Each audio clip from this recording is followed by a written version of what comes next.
इस अजीम शान इजलास के निहायत ही बावकार और मुअक्कर सदर फ़ज़ीलतुल शेख जनाब मज़हरुल हक़ अल मदनी हफ़िज़हुल्लाह, नाज़िम इजलास फ़ज़ीलतुल शेख जनाब फ़ारूक अब्दुल्ला, नाज़िम ज़िले जमियत अहले हदीस आज़मगढ़,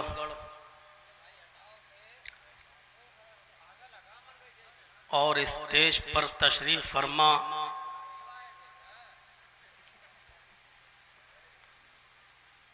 बड़े बावकार और मुअक्कर उलमाए किराम, क़ुर्ब जवार अतराफ़ व अकनाफ से तशरीफ़ लाए हुए मुअज़्ज़ज़ सामईन हज़रात, पर्दा नशीन इस्लामी ख़वातीन, प्यारी माँ और बहनों, कौमों मिल्लत के लायक वर नौजवानों, मुस्तक़बिल के होनहार अज़ीज़ बच्चों, मुझे सही से इस बात का इल्म नहीं है कि अमीलों में इससे पहले मैं कब आया था। फ़ारूक अब्दुल्ला साहब ने मुझे बताया कि 2018 में आपकी यहाँ आमद हुई थी। तकरीबन 6 साल के अरसे के बाद आपके रूबरू अब पेश होने का मौका मुझे मिला है। कुछ दिनों के लिए मैं मुंबई में था। 17 से लेकर 22 तक अंधेरी और सोनापुर भांडुप वगैरह में मेरे प्रोग्राम लगे हुए थे। 22 ही को घर पहुंचा और आज 25 तारीख को आपके रूबरू हूँ। प्रोग्राम के इख्तिताम के बाद फ़ौरन मुझे रुखसत होना है, लखनऊ पहुंचना है, थोड़ी देर रहना है और फिर वहाँ से कस्बा जरवल ज़िला बहराइच के लिए निकलना है। कल वहाँ प्रोग्राम है और परसों का प्रोग्राम मेरा बरेली में था, लेकिन आज ही पता चला कि वहाँ कुछ दरगाह के लोगों ने मिलकर पुलिस प्रशासन में शिकायतें करके उस जलसे को उन्होंने कैंसिल करवा दिया है। आज के इस मौजूदा दौर में जहां हमारी हर तरीके से इंसल्ट की जा रही हो और चप्पे चप्पे पर मुसलमानों को रुस्वा और जलील किया जा रहा हो, आज के इस दौर में ज़रूरत इस बात की थी कि हम सब एक प्लेटफार्म पर आएं और मिलकर तमाम बातिल फ़िरका परस्त और सैहूनी और सल्जूकी ताकतों का मुकाबला करें। लेकिन अभी भी दुम टेढ़ी ही है, सीधी करने की कोशिश बहुत की गई लेकिन नतीजा ला हासिल है। अल्लाह रब्बुल आलमीन इस कौम को अक्ल सलीम अता फरमाए और हम सबको मिलजुल कर और इज्तिमाइयत के साथ रहने की तौफीक अता फरमाए। मैंने कुरान करीम की जो आयत आपके सामने तिलावत की है, जितनी देर मैं यहाँ रहूँगा कोशिश करूँगा कि आपके सामने उस आयत से मुताल्लिक चंद चीज़ें आपके सामने रख सकूँ, इस उम्मीद के साथ कि आप गौर से सुनेंगे और इस दुआ के साथ कि अल्लाह तबारक व ताला कहने वालों को भी और सुनने वालों को भी अमल की पूरी पूरी तौफीक अता फरमाए। मैंने जो आयत करीमा आपके सामने तिलावत किया है खुतबे मसनूना के बाद, वो हुकूकुल इबाद पर मुश्तमिल है। इस्लामी अहकाम की दो किस्में हैं,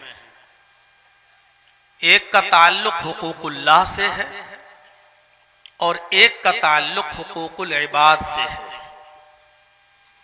हुकूकुल्लाह की अपनी एक हैसियत है, हुकूकुल इबाद की अपनी एक हैसियत है। और फिर एक बात को गिरह बांध लीजिएगा कि हुकूकुल्लाह में अगर कुछ कमी हो जाए, कोई कोताही हो जाए, कोई सुस्ती हो जाए, कोई गफलत हो जाए, तो अल्लाह तबारक व तआला को इख्तियार है, चाहे तो अपने बंदे को उस पर सजा दे या चाहे तो अपने बंदे को उस पर माफ कर दे, नजरअंदाज कर दे। हुकूकुल्लाह का ताल्लुक अल्लाह की जात से है। अगर उसमें कुछ कमी और बेशी होती है तो अल्लाह को इख्तियार है, वो चाहे तो अपने बंदे को उस पर अजाब दे या चाहे तो वो उसको माफ कर दे। लेकिन हुकूकुल इबाद का ताल्लुक बंदों से, और ये बड़ा अजीब मामला है। खुद नबी अकरम सल्लल्लाहु अलैहि वसल्लम ने इसकी वजाहत फरमा दी है कि अगर आपका हुकूकुल इबाद में कुछ लग़्ज़िश होती है, कमी होती है, आपकी कोताही होती है, आपसे कमी होती है आपसे, तो अल्लाह तबारक व तआला भी उस वक्त तक आपको माफ नहीं करेगा जब तक कि जिसके ताल्लुक से आपने कमी की है, कोताही की है, जब तक वो बंदा आपको माफ न कर दे, अल्लाह तबारक व तआला भी माफ नहीं करेगा। आज मैं हुकूकुल इबाद के ताल्लुक से कुछ बातें आपके सामने रखना चाहता हूं।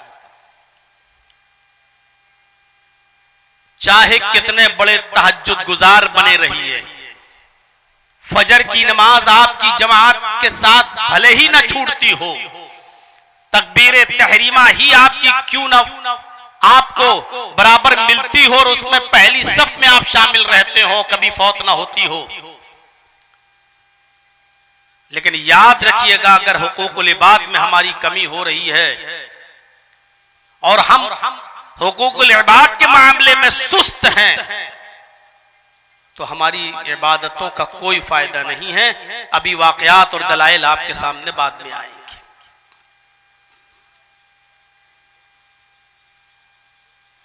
उस कुरान की आयत को फिर मैं आपके सामने रख रहा हूं, उसको सुनिए और उसके तर्जमे पर भी गौर कीजिए।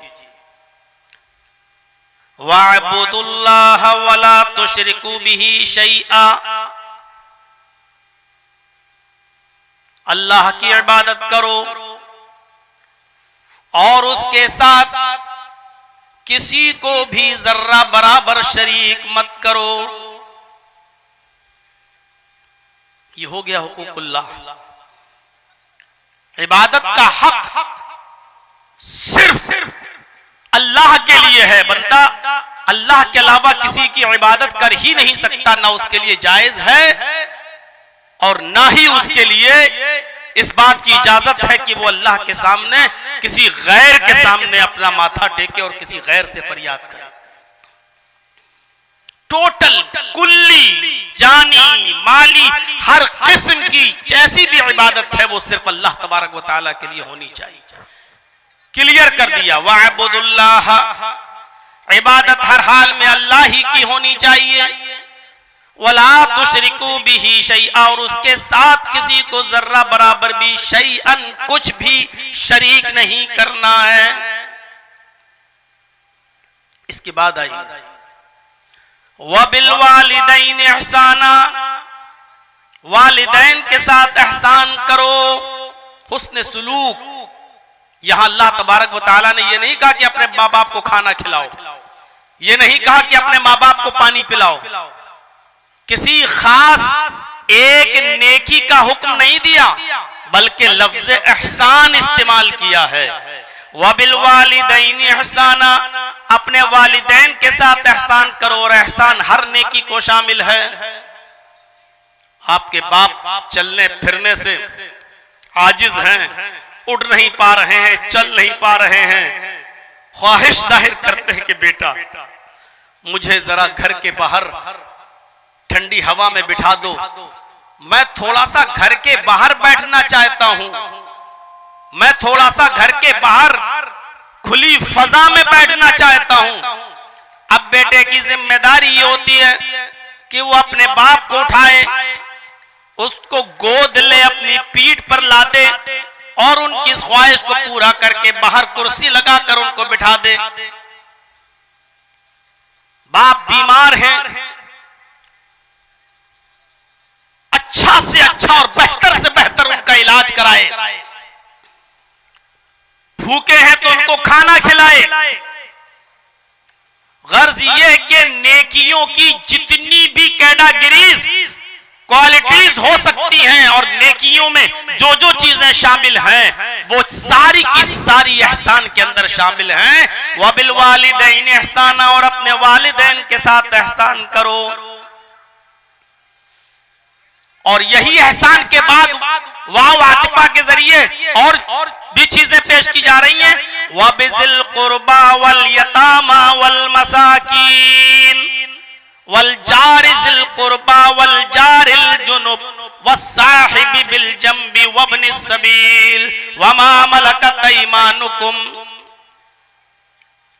अपने कराबतदारों के साथ एहसान करो। वबिज़िल कुर्बा, अपने कराबतदारों के साथ एहसान करो। वल यतामा, यतीमों के साथ एहसान करो। वल मसाकीन, और मिस्कीनों के साथ भी एहसान करो। वल जारिज़िल कुर्बा, और अपने कराबतदार हमसाया के साथ भी एहसान करो। वल जारिल जुनुब, अजनबी हमसाया के साथ भी एहसान करो। वस्साहिबि बिल जंबी, अपनी पहलू के साथी के साथ भी एहसान करो। वब्निस सबील, मुसाफिर के साथ भी अच्छा सुलूक करो। हुस्ने सुलूक उसके साथ भी होना चाहिए। वमा मलकत ऐमानुकुम, और जिनके तुम मालिक हो यानी अपने गुलामों और मातहतों के साथ भी तुम एहसान करो। वल जारिज़िल कुर्बा, हमसाया कराबतदार। वल जारिल जुनुब, अजनबी हमसाया। बाज़ मुफस्सिरीन ने लिखा है उन पड़ोसियों के साथ भी एहसान करो जिनसे तुम आशना हो, जिनको तुम जानते हो, जिनसे तुम्हारे अच्छे असरो रुसूख हैं और जिनसे तुम हर वक्त उठते बैठते हो, जिनके साथ जिनको तुम पहचानते हो उनके साथ भी अच्छा सुलूक करो। और अजनबी लोगों के साथ भी अच्छा सुलूक करो जिनको तुम नहीं जानते हो लेकिन वो तुम्हारे पड़ोस में हैं, अजनबी हैं, जिनसे तुम आशना नहीं हो, लेकिन उनके साथ भी तुम अच्छा सुलूक करो। बास हमारे मुफस्सिरीन ने इसकी तशरीह में ये भी लिखा है कि कराबतदार चाहे मुसलमान, पड़ोसी आपका चाहे मुसलमान हो तब भी उसके साथ अच्छा सुलूक करो, और अगर आपका पड़ोसी गैर मुस्लिम है तब भी उसके साथ अच्छा सुलूक करो। वल जारिज़िल कुर्बा वल जारिल जुनुब की ये भी तशरीह की गई है, ये भी एक मायना बयान किया गया है। वस्साहिबि बिल जंबी, पहलू के साथी का मतलब यह है कि आप उससे वाकिफ नहीं, आप जानते नहीं, आप सफर कर रहे हैं, ट्रेन में बैठे हुए हैं, अचानक उसने आपका नाम पूछा, आपने उसका नाम पूछा, उसने आपका बिजनेस पूछा, आपने उसका बिजनेस पूछा। अब वो अचानक आपका आशना हुआ है, ये अभी मिनट 2 मिनट 5 मिनट 10 मिनट आधा घंटा 1 घंटा पहले आपसे इसकी आशनाई हुई है। ये है वस्साहिबि बिल जंब, जिसके साथ अभी अभी आशनाई हुई है, जिसके साथ अभी अभी आपकी दोस्ती हुई है, उसके साथ भी अच्छा सुलूक करो।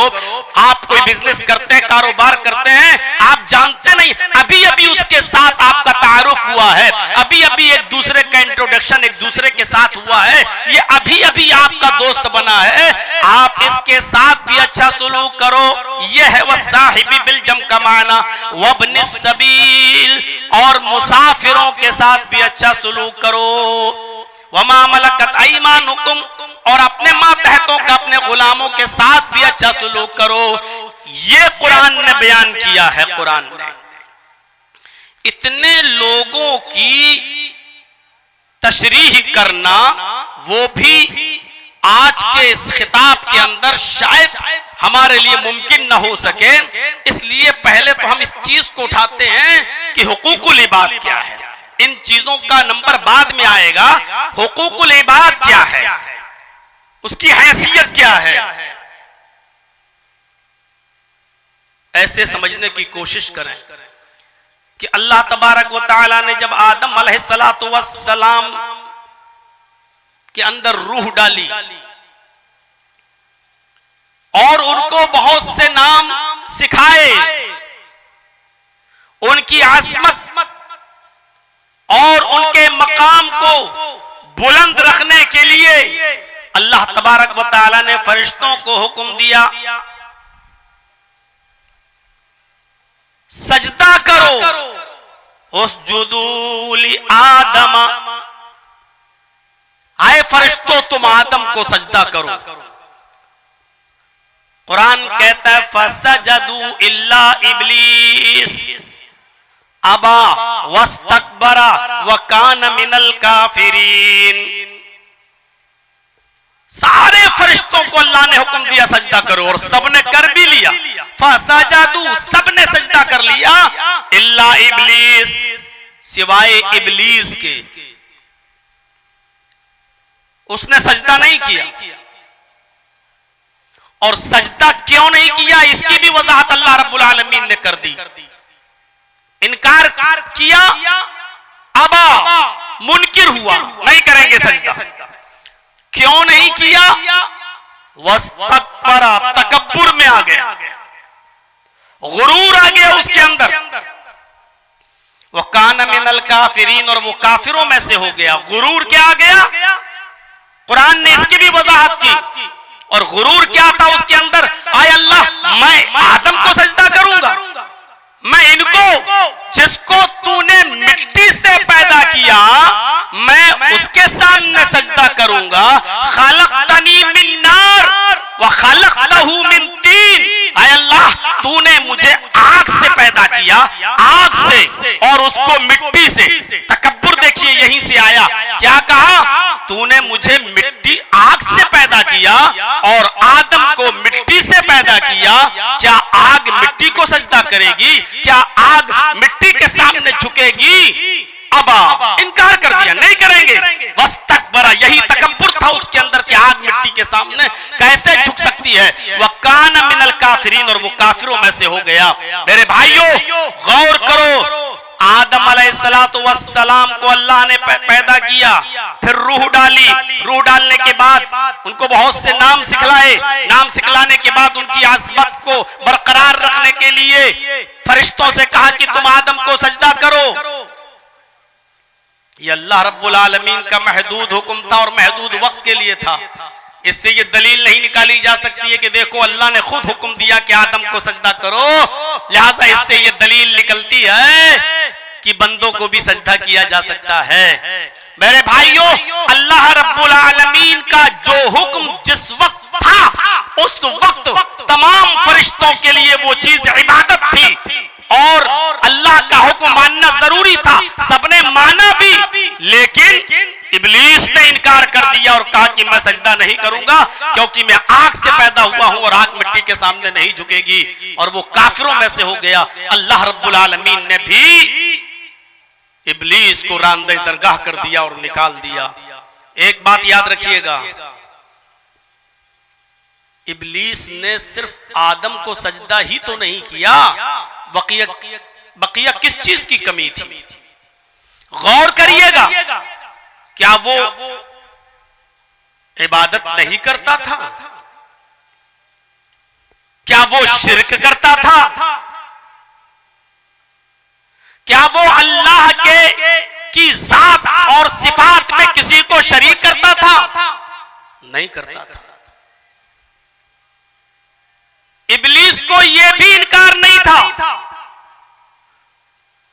वो अल्लाह को सजदा भी करता था और अल्लाह के सामने सजदा करने का इनकारी भी नहीं था। और इबादतें तो इतनी करता था कि तफसीर इब्न कसीर उठाकर देखें, 4 उंगली के बराबर भी, इल्ला मौज़िउ अर्बई असाबिया, 4 उंगली के बराबर भी कोई जगह ऐसी खाली नहीं जहां शैतान ने सर न रखा हो सजदे में, जहां उसने सर न झुकाया हो अल्लाह के सामने सजदा करते हुए। हम और आप क्या इबादत करेंगे अल्लाह रब्बुल आलमीन की? हम और आप क्या सजदे करेंगे अल्लाह रब्बुल आलमीन के सामने? इतने सजदे थे इब्लीस के, इतना वो सजदा करता था कि मा फीहा मौज़िउ अर्बई असाबिया, कोई 4 उंगली के बराबर भी कोई जगह ऐसी खाली नहीं कि जहां उसने सर न झुकाया हो, सजदा न किया हो इबादत, लेकिन इसके बावजूद उसको निकाल दिया। अल्लाह ने क्या तेरी जरूरत नहीं, रामदे दरगाह कर दिया।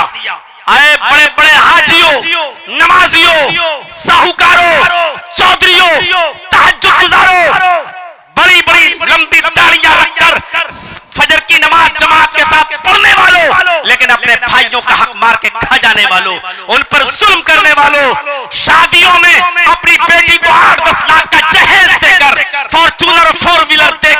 पूरी विरासत से अपनी बेटी और अपनी बहन का हक मार कर खा जाने वालों, गौर करो, इबादत में शैतान भी पीछे नहीं था। उसने इतने सजदे किए इस जमीन के ऊपर कि उसके सजदों का इहाता नहीं कर सकते हो। उसने अल्लाह के साथ किसी को शरीक नहीं किया था। उसने अल्लाह की इबादत में कोई कमी नहीं रखी थी और वो शैतान अल्लाह के सामने सजदा करने का इनकारी भी नहीं था, लेकिन उसने आदम को सजदा नहीं किया, अल्लाह का एक हुक्म नहीं माना, सिर्फ एक हुक्म और निकाल दिया गया। यहां तो जमीनों जायदादें कब्जा किए बैठे हैं, सगा भाई सगे भाई को खाया जा रहा है, भाई अपनी बहनों का हक मार के खाए जा रहे हैं, बाप अपनी बेटियों का हक मार के खाया जा रहा है। मेरे भाइयों, बहुत सोच समझ, मैंने पूछा था फारूक अब्दुल्ला साहब से कि आपकी कमेटी की तरफ से कोई मौजू है मुझे, या मैं अपनी तरफ से रख लूं।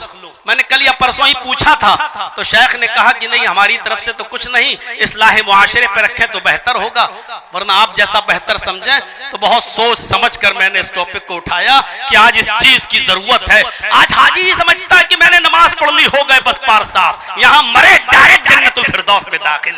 यहाँ जो आदमी बेचारा जिसकी फजर की नमाज कभी जमात से नहीं छूटती, वो समझता है कि हम मरे और सीधे जन्नत के अंदर हम दाखिल हो जाएंगे। हम तो माशाअल्लाह तहज्जुद गुजार हैं, फजर की नमाजें पढ़ते हैं। मेरे भाइयों, शैतान ने 4 उंगली के बराबर भी जगह नहीं छोड़ी जहां सजदा न किया हो, लेकिन इसके बावजूद उसने रांदे दरगाह हो गया। क्यों? क्योंकि जब अल्लाह ने हक दे दिया आदम को सजदा करो, अब ये हुकूकुल इबाद में शामिल है, तुम आदम का को सजदा करो तो आदम का हक अदा होगा। और नहीं, वो हुकूकुल्लाह में कमी नहीं करता था, हुकूकुल इबाद में कमी की रांदे दरगाह कर दिया गया। वो अल्लाह के सामने सजदे में कमी नहीं करता था, लेकिन उसने आदम का हक अदा नहीं किया, निकाल दिया गया। ये है हुकूकुल इबाद। नमाज पढ़ने वालों सोचो, बेनमाजियों से तो आज हमारा कोई खिताब ही नहीं है, उनसे तो हमें कोई मतलब ही नहीं है। यहाँ तो हम तहज्जुद गुजारों को मुखातब कर रहे हैं, यहाँ तो हम उन नमाजियों और फजर के मैं जमात नमाज पढ़ने वालों से मैं कह रहा हूं, जरा नमाज पढ़ने जा रहे हो, जरा सोचो कि हम किसी का हक तो नहीं मार रहे हैं। सोचिएगा, जाइएगा और ठंडे दिल से सोचिएगा सोते वक्त। नमाज भी पढ़ते हैं तो मूंछों पे हाथ फेरते हुए, दाढ़ी सहलाते हुए, ऐसे लगता है जैसे अल्लाह पर बहुत बड़ा एहसान करते हुए आ रहे हैं। मेरे भाइयों, वअबुदुल्लाह वला तुशरिकू बिही शैआ, अल्लाह इबादत अल्लाह ही की, उसके के साथ किसी को शरीक नहीं। और उसके बाद हुकूकुल इबाद का तस्करा, हुकूकुल इबाद में जो रिश्ते आए हैं वो बाद में उसका तस्करा। पहले ये बता दूं कि बंदा, देखिए, हजरत आदम को सजदा नहीं किया, रांदे दरगाह हो गया। आपको याद होगा, बुखारी शरीफ पढ़िए, किताबो बदिल वही उठाइए, पहला ही वो हदीस इन्नमल अमालु बिन्नियात के बाद आप जब किताबो बदिल वही पढ़ेंगे तो पहली हदीस में आप, लंबी हदीस है, आपको मिलेगी। नबी अकरम सल्लल्लाहु अलैहि वसल्लम कई दिन का खाना ले जाया करते थे, गारे हिरा के अंदर अल्लाह की इबादत में मसरूफ रहा करते थे कि एक दिन जिब्राइल अमीन आए, नबी अकरम सल्लल्लाहु अलैहि वसल्लम के सामने आकर बैठ गए और बैठने के बाद फरमाया नबी अकरम सल्लल्लाहु अलैहि वसल्लम से, हालांकि अभी आप नबी नहीं बने हैं, अभी आप रसूल नहीं बने हैं, अभी कुरान की कोई आयत नबी अकरम पर नाजिल नहीं हुई है, ये पहला वाकया है और पहला मौका है। हजरत जिब्राइल अलैहिस्सलाम नबी अकरम सल्लल्लाहु अलैहि वसल्लम के पास जाकर बैठ गए और कहा, इक़रा या मोहम्मद, ऐ मोहम्मद पढ़ो। क्या कहा? इक़रा या मोहम्मद, ऐ मोहम्मद पढ़ो सल्लल्लाहु अलैहि वसल्लम। मोहम्मद रसूलुल्लाह सल्लल्लाहु अलैहि वसल्लम ने जो जवाब दिया वो वही जवाब था ही, और फितरी तौर पर जिस इंसान ने कभी कोई किताब न पढ़ी हो, जिसको कोई पढ़ाया ना गया हो, उसका वही जवाब होगा। और वही जवाब अल्लाह के नबी ने दिया, मा अना बिकारी, मैं पढ़ा हुआ नहीं हूं। पहले तो डर गई, ये आया कौन है, आज तक कोई नहीं आया गारे हिरा में, ये कौन है? और आते ही मुझसे कह रहा कि पढ़ से का माजा करो, मुझसे बार बार कहने वाले पढ़ो पढ़ो पढ़ो, तुम ही बताओ कि मैं क्या पढ़ूं, जबकि मेरा जवाब ये कि माना बिकारी में पढ़ा हुआ नहीं हूं। तो अब आप ही बताओ कि मैं क्या पढ़ूं। तो तुम ही बताओ मैं क्या पढ़ूं। पकड़ा, फिर दबाया और इतनी जोर से दबाया कि अल्लाह के नबी सल्लल्लाहु अलैहि वसल्लम फरमाते कि मुझे फिर महसूस हुआ कि कहीं मेरी जान न चली जाए। और उसके बाद में छोड़ा और छोड़ने के बाद कहा इक़रा बिस्मि रब्बिकल्लज़ी खलक़ खलक़ल इंसान मिन अलक़ इक़रा व रब्बुकल अकरमुल्लज़ी अल्लम बिल कलम अल्लमल इंसान मा लम यअलम। ये 5 आयतें नाजिल हुई नबी अकरम जनाब मोहम्मद रसूलुल्लाह सल्लल्लाहु अलैहि वसल्लम के ऊपर। इक़रा बिस्मि रब्बिकल्लज़ी खलक़ खलक़ल इंसान मिन अलक़ इक़रा व रब्बुकल अकरमुल्लज़ी अल्लम बिल कलम अल्लमल इंसान मा लम यअलम। जिब्राईल ये पढ़ने के लिए जब कहा कि ये पढ़ो, पढ़ाया और उसके बाद में चले गए, लेकिन नबी अकरम सल्लल्लाहु अलैहि वसल्लम डर गए। अभी आपको पता नहीं है, अभी ये भी नहीं मालूम कि मैं अल्लाह का रसूल बना दिया गया हूं, अभी ये भी नहीं मालूम कि ये था कौन, लेकिन इस हादसे से आप डर गए और इतना डर गए कि आपने रात ही में वो गारे हिरा छोड़ दी और वहां से दौड़े अपने घर की तरफ गए। और जैसे ही अपने घर में एंट्री लेते हैं, बुखारी किताबों बदिल वही के अल्फाज हैं, अपने घर में घुसते हैं, हजरत खदीजा से कहते हैं खदीजा ज़म्मिलूनी ज़म्मिलूनी या खदीजा ज़म्मिलूनी या खदीजा, आए खदीजा मुझे चादर उड़ाओ, आए खदीजा मुझे कंबल उड़ाओ, आए खदीजा मुझे चादर उड़ाओ, मुझे डर लग रहा है। हजरत खदीजा रज़ी अल्लाह तआला अन्हा ने नबी अकरम सल्लल्लाहु अलैहि वसल्लम के ऊपर कंबल डाल दिया, कोई चादर डाल दी, उड़ा दिया आपको। हत्ता ज़हबा अन्हुर रऊ, जो खौफ, जो दहशत नबी अकरम सल्लल्लाहु अलैहि वसल्लम के दिल में लगी हुई थी कि वो कौन था, क्या था, कोई जिन्नात का साया तो नहीं था, कोई शैतान का असर तो नहीं था, क्या था वो, कौन था, कितनी ताकत थी उसके अंदर, उसने दबाया, मुझे लगा जैसे कहीं मेरी जान न चली जाए। वो आप सोचते रहे और उस वक्त तक लेटे रहे जब तक कि ये खौफ, ये दहशत नबी अकरम के दिल से जब तक दूर नहीं हो गई। फिर हजरत खदीजा रज़ी अल्लाह ताला अन्हा को पूरा वाकया बयान किया।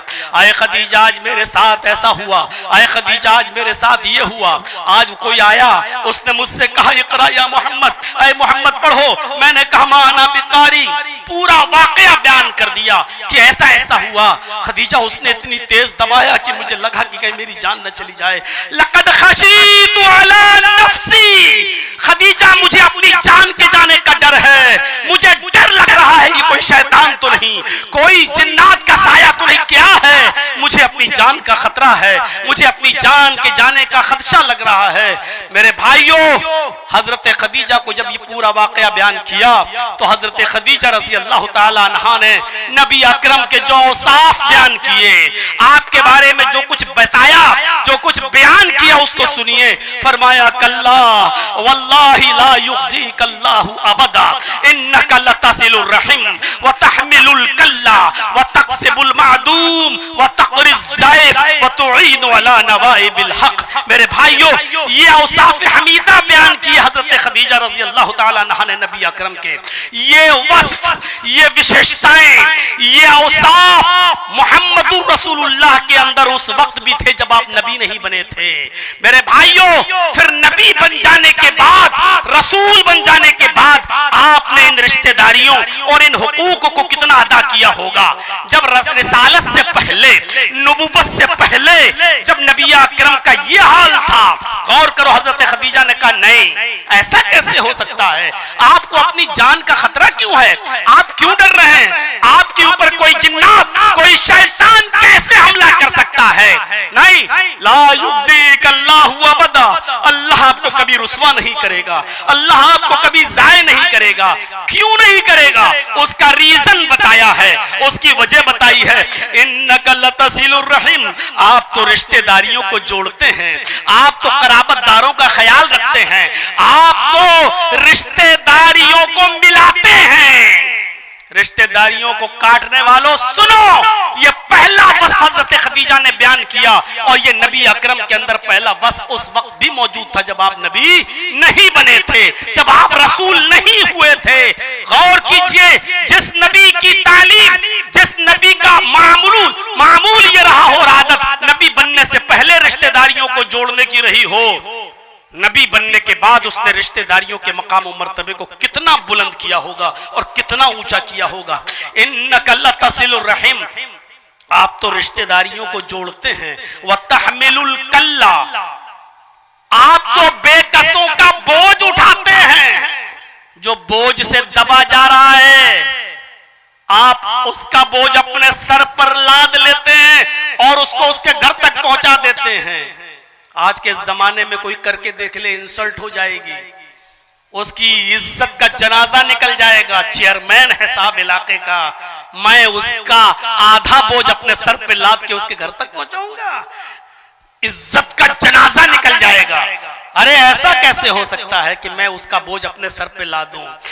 तहमिलुल कल्लाब, तो बेकसों का बोझ उठाते हैं। व तक्सिबुल मादूम, आप तो मोहताजों को कमाकर खिलाते हैं, आप उनके काम आते हैं। जो कमाई आपने कमाई है बकरियां चरा चरा कर, जंगलों में जा जाकर, कपड़ा बेच बेच कर, आपने बिजनेस करके, फेरी करके, तिजारत करके जो आप कमाते हैं आप मोहताजों पर वो खर्च कर देते हैं। आप तो मोहताजों को खाना खिलाते हैं, आप तो उनको कमा कर देते हैं। वह तकरीज़ ज़ैफ़, आपके अंदर चौथी खूबी है कि आपके घर से कोई मेहमान भूखा नहीं जाता है, आप तो मेहमान नवाजी करते हैं। आप खुद भूखे रह जाते हैं लेकिन मेहमान की मेहमान नवाजी में कमी नहीं आने देते। वह तुईनु अला नवाइबिल हक, मुश्किल हालात में भी आप अमरे हक का साथ देते हैं, सच्ची बात का साथ देते हैं। राहे गुमगश्ता को आप रास्ता दिखाते हैं, उसको उसकी मंजिल तक पहुंचाते हैं। मेरे प्यारे साथियों गौर करो, हजरत खदीजा ने ये नहीं कहा कि आप तो अल्लाह की बहुत इबादत करते हैं, कई कई दिन का खाना ले जाते हैं और आप तो अल्लाह की इबादत में लगे रहते हैं, आप तो सिर्फ उसी के सामने सजदा करते हैं। ये खूबी बयान नहीं की। हजरत खदीजा ने कहा आपको अल्लाह ज़ाय कर ही नहीं सकता, आपको अल्लाह रुसवा कर ही नहीं सकता, आपको अल्लाह बर्बाद कर ही नहीं सकता। और उसकी वजह यह है कि आप अल्लाह के बंदों के साथ हुकूकुल इबाद का लिहाज रखते हैं, ख्याल करते हैं। आप अल्लाह के बंदों के साथ अच्छा सुलूक रखते हैं, रिश्तेदारी को जोड़ते हैं, बेकसों का बोझ उठाते हैं, मोहताजों को खाना खिलाते हैं, मेहमान नवाजी करते हैं और मुश्किल हालात में अमरे हक का साथ देते हैं।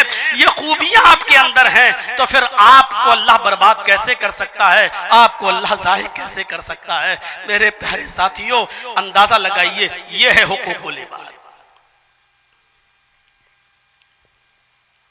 नबी अकरम जनाब बुखारी की रिवायत ही है, हजरत मोहम्मद रसूलुल्लाह सल्लल्लाहु अलैहि वसल्लम ने एक मर्तबा मजलिस में तमाम सहाबा से जब पूछा तो यही तो कहा था, मन अस्बह मिनकुमुल यौमा साइमन, आज कौन ऐसा शख्स है जिसने सुबह इस हाल में की कि वो रोजे से हो, नफली रोजे के बारे में। तो अबू बकर सिद्दीक ही उठे थे। फिर आपने कहा कि मन अस्बह मिनकुम, आज किसने सुबह इस हाल में की कि उसने किसी मिस्कीन को और मोहताज को खाना खिलाया हो। फिर आपने पूछा ऐसा कौन है जिसने आज किसी बीमार आदमी की आयादत की हो। मन अस्बह मिनकुम, तुम में से कौन है जिसने आज आदम मिनकुम मरीजन, जिसने आज किसी मरीज की आयादत की हो। फिर आपने पूछा तुम में से कौन है आज जिसने सुबह इस हाल में की हो कि वो किसी जनाजे में शिरकत किया हो और किसी मस्जिद के साथ साथ कब्रिस्तान तक उसके साथ गया हो। मेरे भाइयों चारों बार में हजरत अबू बकर सिद्दीक ही उठे, हजरत अबू बकर सिद्दीक उठे, मैंने ही मिस्कीन को खाना खिलाया, मैं ही बीमार को आज देखने गया, मैं ही आज एक जनाजे में शिरकत भी की, उसकी नमाज जनाजा भी पढ़ाई और उसको कब्र में उतारा भी। ये सारी खूबियां मेरे अंदर आज मैंने इस हाल में सुबह की है। हाँ, इसके साथ साथ हुकूकुल्लाह भी अदा किया। वो अलग बात है कि रोजा फर्ज नहीं था, लेकिन इसके बावजूद मैंने नफली रोजा रखा। एक काम था सिर्फ नफली रोजा, बकिया तीनों चीजें जो बताई वो हुकूकुल इबाद से ताल्लुक रखती हैं। तो अल्लाह के नबी सल्लल्लाहु अलैहि वसल्लम ने क्या फरमाया, जिसने सुबह इस हाल में की वो जन्नत में मेरे साथ होगा, वो जन्नत में दाखिल होगा। आए अबू बकर तुम जन्नत के अंदर दाखिल होगे। मेरे प्यारे साथियों गौर करो, हुकूकुल इबाद की ये अहमियत है, हुकूकुल इबाद का ये मकाम और ये मर्तबा है। आज हम क्या हुकूकुल इबाद का ख्याल रख रहे हैं? जाइएगा, सोचिएगा। हमारा पड़ोसी के साथ क्या मामला है। हुकूकुल इबाद में सिर्फ इतना ही नहीं आता है, गैर मुस्लिमों के साथ क्या सलूक है, मुसलमानों के साथ क्या सलूक है, मुस्लिम कैदियों के साथ क्या सलूक है, औरतों के साथ क्या सलूक है, बीवियों के साथ क्या सलूक है, बेवाओं के साथ क्या हमारा सलूक है, यतीमों के साथ क्या हमारा सलूक है, गैर मुस्लिमों के साथ क्या हमारा सलूक है। अरे शरीयत ने तो जानवरों तक के हुकूक बयान किए हैं। और पढ़िएगा जानवरों के चैप्टर को खोल के, अल्लाह के नबी सल्लल्लाहु अलैहि वसल्लम ने यहां तक मुतय्यन किया है कि अगर कोई जानवर तुम पाले हुए हो और खेत जोतने का काम लेते हो उससे, खेती बाड़ी का, तो उसके ऊपर कितना बोझ लाद सकते हो और कितनी देर उससे काम करा सकते हो और कितनी दूर बैठकर उस पर सफर कर सकते हो और उसके ऊपर कितना बोझ लाद सकते हो। ये सारी चीजें शरीयत में मौजूद हैं और शरीयत इससे भरी पड़ी हुई है।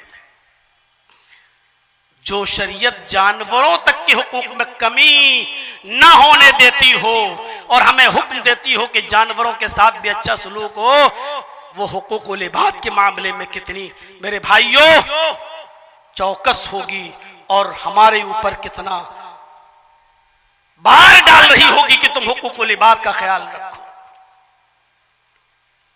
वो हदीस तो आपने सुनी होगी, हदीस कुदसी है मुस्लिम शरीफ की। 20 मरतबा आपने अपने इलाके के उलमा से सुना होगा, 20 मरतबा आपने अपने इलाके के उलमा से सुना होगा। हदीस कुदसी है वो।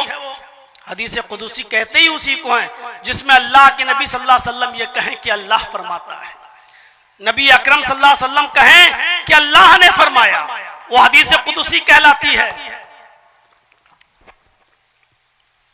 क़यामत के दिन अल्लाह रब्बुल आलमीन एक शख्स को बुलाएगा, सीधे उससे यही सवाल करेगा। मुस्लिम शरीफ की हदीस, आए मेरे बंदे,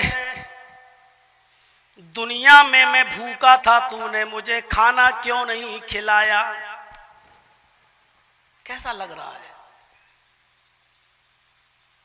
वो अल्लाह जो खाने और पीने से पाक हो, जो न खाता हो न पीता हो, और यह अकीदा तौहीद का एक हिस्सा है।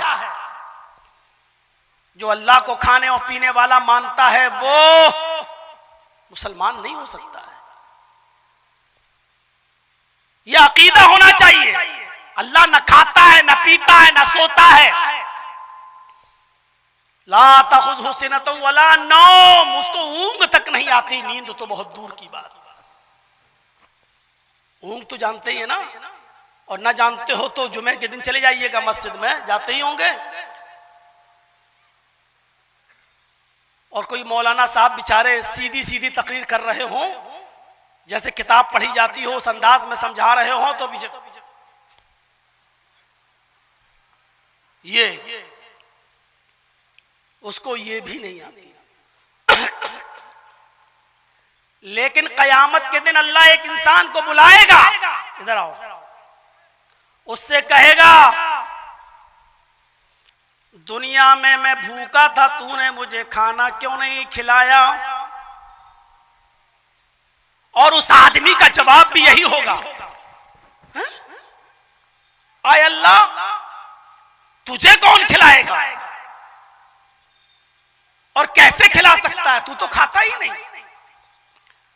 आय अल्लाह तू तो सारी कायनात को खिलाने पिलाने वाला है, फिर तू कैसे। उसके जवाब में अल्लाह रब्बुल आलमीन जो कहेगा, आए मेरे बंदे, दुनिया में मेरा फला बंदा भूखा था। आए मेरे बंदे, दुनिया में मेरा फला बंदा भूखा था, अगर तूने उसको खिलाया होता तो तू मुझे उसके पास पाता। उसके पास पाता मतलब ये थोड़ी कि मैं वहां मौजूद होता, यानी मैं तेरी मदद के लिए हाजिर रहता। अल्लाह रब्बुल आलमीन के लिए जरूरी नहीं है कि वो आसमान से उतरकर दुनिया पर आए और लोग कहें कि नहीं वो यहां है, वो इस बोतल में भी है, वो इस कैमरे में भी है, वो इस मजलिस में भी है।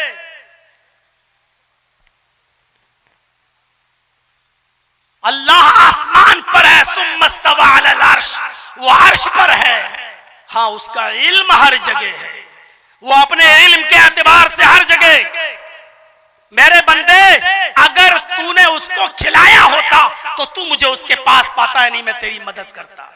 जब तू उसका नहीं हुआ तो मैं तेरा नहीं हुआ, क्यों तेरी मदद करूं? कितनी बड़ी हुकूकुल इबाद की तरफ इशारा कर रही है यह हदीस। एक भूखे को खाना खिलाना, खिलाना ही नहीं, दूसरों को उभारना भी। अरे मोहताजों को, मिस्कीनों को खाना खिलाओ, ये शरीयत का एक हिस्सा है। वला यहुद्दु अला तामिल मिस्कीन, ये वो शख्स है जो लोगों को, फकीर, मोहताज और भूखों को खाना खिलाने के लिए उकसाता नहीं था, उभारता नहीं था। कुरान पढ़िए, फवै काना वला यहुद्दु अला तामिल मिस्कीन, ये वो शख्स है जो मोहताज को, मिस्कीनों को खाना खिलाता नहीं था। ये नहीं, दूसरों को खिलाने के लिए उभारता नहीं था, उकसाता नहीं था। खिलाना भी है और दूसरों को उभारना भी है। भाई, भूखों को खाना खिलाओ, मोहताजों को खाना खिलाओ। मेरे भाइयों, अगर कोई काम कोई गैर मुस्लिम कर रहा है तो सिद्क दिल से उसका एतराफ करना चाहिए। सिखों के गुरुद्वारे में चले जाओ, हर संडे को कितना बड़ा वो बेचारे, कितना बड़ा वो लगाते हैं, भोज का इंतजाम करते हैं, खाने पीने का इंतजाम करते हैं, लंगर लगाते हैं। कोई भी आ जाए उनके दस्तरखान पर बैठकर वो हर संडे को खाना भी खिलाते हैं। चले जाइए चांदनी चौक पर, और चले जाइए आप मेरे भाइयों नांदेड़, जिसका पूरा नाम है हुजूर साहब का नांदेड़, आप वहां चले जाइए जहां लाइन लगी रहती है रिक्शे वालों की और लाइन लगी रहती है गरीबों की, और वहां तो बड़े बड़े अमीर भी चले जाते हैं और खा के आते हैं। अगर खाना गरीब और मिस्कीनों के लिए कोई खिला रहा है, लंगर का इंतजाम कर रहा है, अगर किसी के अंदर ये अच्छी सिफत है तो खुलकर उसका एतराफ भी करना चाहिए। जो काम मुसलमानों के लिए थे कि वो मिस्कीनों को खाना खिलाएं, मोहताजों को खाना खिलाएं, फकीरों को खाना खिलाएं, आज ये सिफत उनके अंदर से निकल गई। एक मौके पर खाना, बस शादी होगी तो डटकर बारातियों को भी खिलाएंगे। अरे नाक कट जाएगी, इनको पहले खिलाओ, नहीं तो जिंदगी भर मेरी बेटी को ताने सुनना पड़ेंगे। या फिर वलीमे के मौके पर, लेकिन मिस्कीनों को और फकीरों को नहीं। अल्लाह एक दूसरे शख्स को बुलाएगा और उससे भी कहेगा, आए मेरे बंदे, दुनिया में मैं प्यासा था, तूने मुझे पानी क्यों नहीं पिलाया? कैसा लग रहा है? अल्लाह कहेगा कि मेरे बंदे में प्यासा था, तूने मुझे पानी क्यों नहीं पिलाया? हालांकि वो पीता भी नहीं है। बंदा कहेगा, अल्लाह तुझे कैसे पिला सकते हैं, तू तो इन चीजों से पाक है। आए अल्लाह, तू सारी कायनात को पिलाने वाला था, तू तो खुद पीता नहीं है, फिर मैं तुझे पानी कैसे पिलाऊं? अल्लाह कहेगा, मेरे बंदे, दुनिया में तेरी चौखट पर मेरा बंदा गया था, प्यास की वजह से तड़प रहा था, तूने उसको पानी पिलाया होता, तूने उसको पानी पिलाया होता तो मुझे तू अपने पास पाता, यानी मैं तेरी मदद करता, मैं तेरे काम आता। तूने मेरे बंदे को पानी नहीं पिलाया, मैंने भी तेरी मदद नहीं की, क्या तेरी मदद करूं? तीसरे हिस्से पर नजर रखिए, कोई चीज छोड़ी ही नहीं है। इंसान को इन चीजों की बुनियादी तौर पर जरूरत है, खाने की, पीने की। हम लोग भी बोलते हैं कपड़ा, लत्ता, मकान। तीसरा सवाल तीसरे शख्स से, आए मेरे बंदे, दुनिया में मैं नंगा था, तूने मुझे कपड़ा क्यों नहीं पहनाया। जुमला देखिए, मेरे बंदे दुनिया में मैं नंगा था, तूने मुझे कपड़ा क्यों नहीं पहनाया। अल्लाह, तू तो सारी कायनात को पहनाता है, तू तो इन चीजों से पाको साफ है, तुझे कैसे पहनाए कोई। तू तो सबको पहनाने वाला है। तशबीह होती है, दी जाती है। एक दूसरी हदीस कुदसी में खुद अल्लाह के रसूल ने फरमाया कि अल्लाह फरमाता है, अल इज़्ज़ु इज़ारी वल किब्रियाउ रिदाई फमन नाज़ानी फी कुल्लि वाहिदिन मिनहुमा फक़द अज़्ज़बतुहु अज़ाबन शदीदा। यह भी मुस्लिम शरीफ की हदीस है। यहां अल्लाह ताला ने खुद दो कपड़ों का लफ्ज इस्तेमाल किया। मेरे बंदों, मैं भी दो कपड़े पहनता हूं। अल इज़्ज़ु इज़ारी, इज्जत मेरी लुंगी है, वल किब्रियाउ रिदाई, तकब्बुर मेरी चादर है। तुम जिस तरह कपड़े पहनते हो मैं भी कपड़े पहनता हूं, लेकिन तशबीह क्या दी, अल इज़्ज़ु इज़ारी, इज्जत मेरी लुंगी है। कोई आदमी अपने आप को दुनिया में अजीज बनने की कोशिश ना करे, मैं सबसे बड़ा इज्जत वाला। कोई आदमी दुनिया में अपने आप को मुतकब्बिर न बनाए, मैं कुछ हूं, मैं ये हूं, मैं वो हूं। कभी कभी फोन पे, तुम अभी मालूम है तुम किससे बात कर रहे हो, जानते हो मैं कौन बोल रहा हूं। यही है वो तकब्बुर। अल्लाह कहता है ये दोनों चीजें मेरे लिए हैं, अल इज़्ज़ु इज़ारी वल किब्रियाउ रिदाई, इज्जत मेरी लुंगी है, वल किब्रियाउ रिदाई, और तकब्बुर मेरी चादर। इन दोनों कपड़ों को मैं भी पहने हुए हूं। फमन नाज़ानी फी कुल्लि वाहिदिन मिनहुमा, ये दोनों चीजें मेरे लिए हैं। अगर इन दोनों चीजों में से कोई एक चीज भी अगर मेरे किसी बंदे ने मुझसे छीनने की कोशिश की, फमन नाज़ानी फी कुल्लि वाहिदिन मिनहुमा, इन दोनों में से कोई एक चीज भी मुझसे छीनने की कोशिश की, फक़द अज़्ज़बतुहु, बस इतना नहीं कहा कि मैं उसको अजाब दूंगा, फक़द अज़्ज़बतुहु अज़ाबन शदीदा, मैं उसको दर्दनाक सख्त अजाब दूंगा। बुखारी की रिवायत है, ला यदखुलुल जन्नह मन कान फी क़ल्बिही मिस्क़ालु ज़र्रतिन मिन किब्र, जिसके दिल में राई के दाने के बराबर, सरसों के दाने के बराबर भी तकब्बुर होगा, वो जन्नत के अंदर दाखिल नहीं होगा। राई का दाना यार कहां पहुंचा दिया अल्लाह ने। सरसों के दाने के बराबर भी अगर किसी के दिल में तकब्बुर होगा, मैं कुछ हूं, मैं कुछ हूं, ला यदखुलुल जन्नह, वो जन्नत में दाखिल नहीं होगा। गौर कीजिए आप। और हजरत उमर फारूक ने जब किसी गुलाम को अपने थप्पड़ मार दिया था, तो बाद में उसने कहा था, अमीरुल मोमिनीन, थप्पड़ मारने का बुरा नहीं मानता मैं, लेकिन बस मैं जा रहा हूं, आप तन्हाई में थोड़ी देर के लिए इतना सोच लेना, क्या आपने मुझे थप्पड़ जो मारा है वो जायज मारा है या नाजायज मारा है। अपने मुलाजिमों पर जुल्म करने वालों, अपने मातहतों पर धौंस जमाने वालों, जरा गौर करो। हजरत उमर फारूक ने कहा, मैं इस्तंजा कर रहा था, पेशाब कर रहा था, और तू अमीरुल मोमिनीन चिल्ला रहा था। जब तुझे मालूम है कि मैं इस्तंजा कर रहा था, तो तुझे चीखना नहीं चाहिए, चिल्लाना नहीं चाहिए।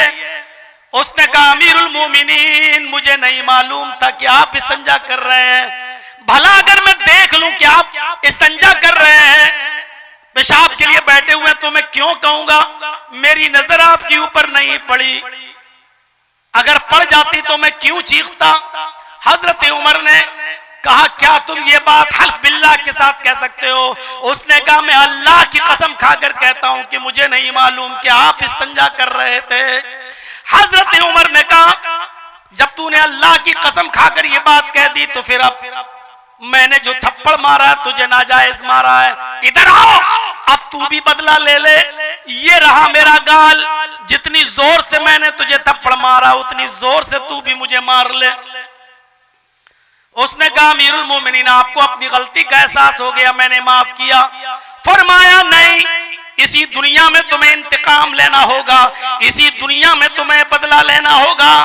कयामत के दिन में अपनी एक नेकी भी तुम्हें नहीं दे सकता हूं, तुम इसलिए मुझे माफ कर रहे हो क्योंकि मैं अमीरुल मोमिनीन हूं, इसकी वजह से तुम मुझे नजरअंदाज कर रहे हो। नहीं, उसने फिर कहा जिस तरह मैंने कसम खाकर एतराफ किया कि अल्लाह की कसम मैंने आपको इस्तंजा करते हुए नहीं देखा, उसी तरह मैं अल्लाह की कसम खाकर कहता हूं कि मैंने दिल से आपको माफ कर दिया। सबके सामने उमर फारूक कह रहे हैं कि मुझे भी थप्पड़ मार लो। आप सबके सामने अपनी एक हल्की सी शिकायत नहीं सुन सकते हो, और हजरत उमर तो सबके सामने कह रहे हैं मुझे थप्पड़ मार लो।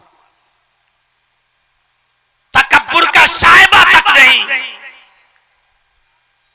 बात थोड़ी सी घूम गई, उधर चली गई।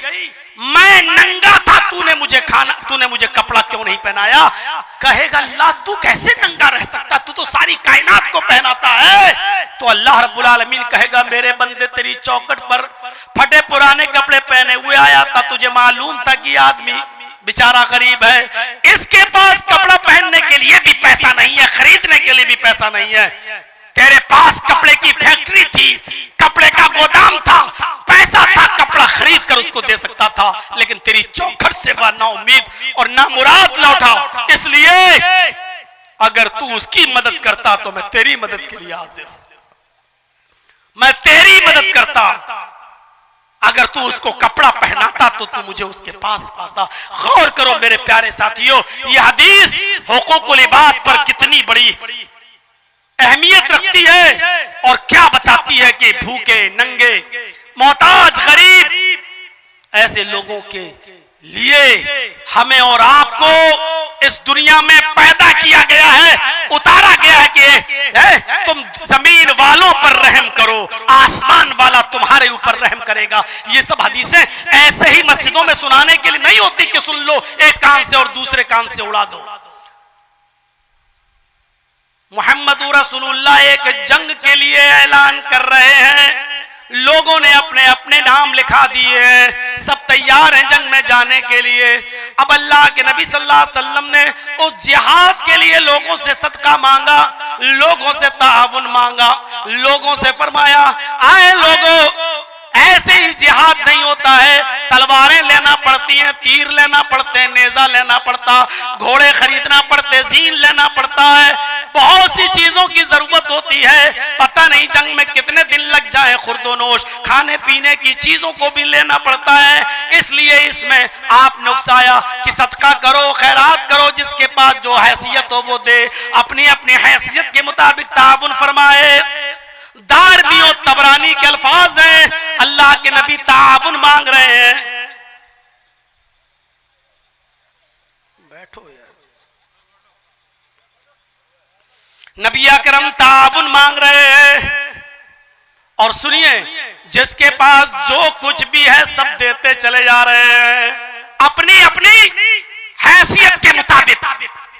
जो वाकया सुना रहा हूं दिलचस्प और जबरदस्त वाकया है, मेरे भाइयों जरा सुनिएगा। किसी के पास ये है तो उसने ये दे दिया, किसी के पास वो है तो उसने वो दे दिया, किसी के पास चंद खजूरें तो उसने चंद खजूरें ही लाकर दे दी। सुनो, आए शामिलों के जबरदस्त फील्ड में आजमगढ़ मऊ और अतराफों से तशरीफ लाने वालों, हजारों की तादाद में यहां जमा होकर बैठकर सुनने वालों, गौर से सुनो। उसी महफिल में एक सहाबी हैं, अंसारी साहबी हैं जिनका नाम उलबा इब्न ज़ैद अंसारी है। उनके पास उनके घर में 2 खजूरें भी नहीं है जो वो 2 खजूरें दे सके। कुछ नहीं है उनके पास देने के लिए। जिहाद में जाना है, नाम लिखा लिया है, लेकिन हर शख्स, हर सहाबी सदका और खैरात कर रहा है, कुछ न कुछ दे रहा है। उलबा इब्न ज़ैद अंसारी के पास कुछ भी नहीं है। कहते हैं मुझे बड़ी शर्मिंदगी महसूस हुई, मुझे बड़ी शर्मिंदगी महसूस हुई। महफिल से चुपके से उड़ते हैं, सीधे अपने घर जाते हैं, इशा की नमाज पढ़ते हैं, लेट जाते हैं, यही सोचते हैं कि अल्लाह मेरे पास ऐसी कोई चीज नहीं है कि मैं भी उसको सदका दे सकूं, मैं भी उसको ज़कात में निकाल सकूं। अल्लाह के रसूल ने ताबुन मांगा, मैं नबी अकरम को दे सकूं, नबी अकरम सल्लल्लाहु अलैहि वसल्लम को पहुंचा सकूं। आधी रात के बाद उठते हैं, वुजू बनाते हैं, 2 रकात नफिल नमाज पढ़ते हैं और 2 रकात नफिल नमाज के बाद अल्लाह से यूं दुआ करते हैं। गौर कीजिए दुआ क्या कर रहे हैं। दुआ करते हैं, अल्लाहुम्मा इन्नहु लैसा इंदी शैउन मा अतसद्दक़ु बिही इलाल आलमीन। तेरे नबी ने सदका और खैरात ताउन मांगा, अल्लाह के हर बंदे ने, तेरे हर बंदे ने अपनी अपनी हैसियत के मुताबिक जो था उसको दिया, मोहम्मद रसूलुल्लाह को पहुंचाया। कुछ नहीं था, 2 खजूरें थी, वो दिया। इन्नहु लैसा इंदी शैउन, आय अल्लाह मेरे पास कोई ऐसी चीज नहीं, मा तसद्दक़ु बिही, जिसको मैं सदका दे सकूं, जिसको मैं खैरात कर सकूं। मेरे पास कोई चीज नहीं। मैंने नबी अकरम को कोई सदका नहीं दिया, मैंने नबी अकरम को कोई खैरात नहीं दिया। मैंने मोहम्मद रसूलुल्लाह ने अल्लाह की राह में जो मांगा, मैंने मोहम्मद रसूलुल्लाह का कोई ताउन नहीं किया। अल्लाहुम्मा इन्नी अतसद्दक़ु बिर्ज़ी अला मन नालहु। आय अल्लाह आज मैं अपनी इज्जत का सदका करता हूं। अल्लाहुम्मा इन्नी अतसद्दक़ु बिर्ज़ी अला मन नालहु। आय अल्लाह आज मैं अपनी इज्जत का सदका करता हूं। अगर तेरे किसी बंदे ने मेरी इज्जत ली हो, मुझे गाली दी हो, मेरे ऊपर जुल्म किया हो, मेरे ऊपर सितम ढाया हो, मेरे साथ कोई ज्यादती की हो, आय अल्लाह मैं तेरी खुशनुदी और रजामंदी के लिए मैं उसको माफ कर रहा हूं। आय अल्लाह यही चीज मैं सदका कर रहा हूं, आय अल्लाह यही मैं खैरात कर रहा हूं। आय अल्लाह मेरी इसी सदके को कबूल कर ले। आय अल्लाह जाने अनजाने में अगर किसी ने मुझे गाली दी हो, अगर किसी ने मेरा हक मारा हो, अगर किसी ने मेरी इज्जत के साथ सौदेबाजी की हो, मुझे लानो मलामत किया हो, आय अल्लाह किसी ने मेरे ऊपर जुल्म किया हो और मैंने उससे कोई बदला न लिया हो, आय अल्लाह अल्लाहुम्मा इन्नी अतसद्दक़ु बिर्ज़ी। आय अल्लाह मैं अपनी उस इज्जत का सदका करता हूं, मैं अपनी उसी इज्जत को सदका दे रहा हूं। आय अल्लाह जिसने भी मेरी इज्जत से खिलवाड़ किया हो, मैं उस इज्जत को सदका कर रहा हूं। ये कहकर वो शख्स हो जाता है और फजर की नमाज पढ़ने के लिए मस्जिद में जाता है। इमाम कायनात ने जनाब मोहम्मद रसूलुल्लाह ने नमाज फजर पढ़ाई और फजर की नमाज पढ़ाने के बाद आपने ऐलान किया, आइनल मुतसद्दिक़ु हाज़िहिल लैला। आज की रात सदका करने वाला कहां है? आज की रात खैरात करने वाला कहां है? सब एक दूसरे को देख रहे हैं। सबने जो सदका करना था दिन ही में कर लिया, जिसको जो देना था उसने दिन ही में दे दिया। रात में तो किसी ने सदका ही नहीं किया है और अल्लाह के नबी कह रहे हैं, आइनल मुतसद्दिक़ु हाज़िल लैला। आज की रात जिसने सदका किया वो कहां है? थोड़ी देर के बाद उलबा इब्न ज़ैद अंसारी ने कहा, अल्लाह के रसूल मैं यहाँ हूँ। आपने कहा इधर आओ। हजरत उलबा इब्न ज़ैद से कहा अबशिर फवल्लज़ी नफ्सी बियदी, तुम्हें खुशखबरी हो, तुम्हारे लिए खुशखबरी है उस जात की कसम जिसके कब्जे में मोहम्मद की जान है। अभी अभी जिब्रील ने मुझे बताया है कि जाओ आज की रात सदका देने वाले से कह दो कि अल्लाह रब्बुल आलमीन ने तुम्हारे सदके को मकबूल सदके में लिख लिया है। तुम्हारा सदका कद कुदिबत फिर ज़कातिल मुक़ब्बिला, अल्लाह रब्बुल आलमीन ने मकबूल ज़कात में उसको लिख लिया है। यानी तुम्हारा कल रात आज की रात जो सदका था अल्लाह ने उसको कबूल कर लिया है। मेरे प्यारे साथियों गौर करो, ये बहुत बड़ी जुल्म और ज्यादती है कि हम किसी के ऊपर जुल्म करें, हम किसी के ऊपर ज्यादती करें। यहां तक कि अगर हमने किसी को गाली भी दी है माफ कीजिएगा तो ये भी उस वक्त तक माफ नहीं करेगा अल्लाह जब तक वो बंदा आपको माफ ना कर दे जिसको आपने गाली दी है। ये भी कबीरा गुनाहों में शामिल है, कबीरा गुनाहों में शामिल है। मेरे भाइयों हमारी आंखों के सामने जुल्म होते रहते हैं, हमारी आंखों के सामने जुल्म होते रहते हैं। क्या कोई आदमी है जो जालिम को उसके जुल्म से रोके? है कोई?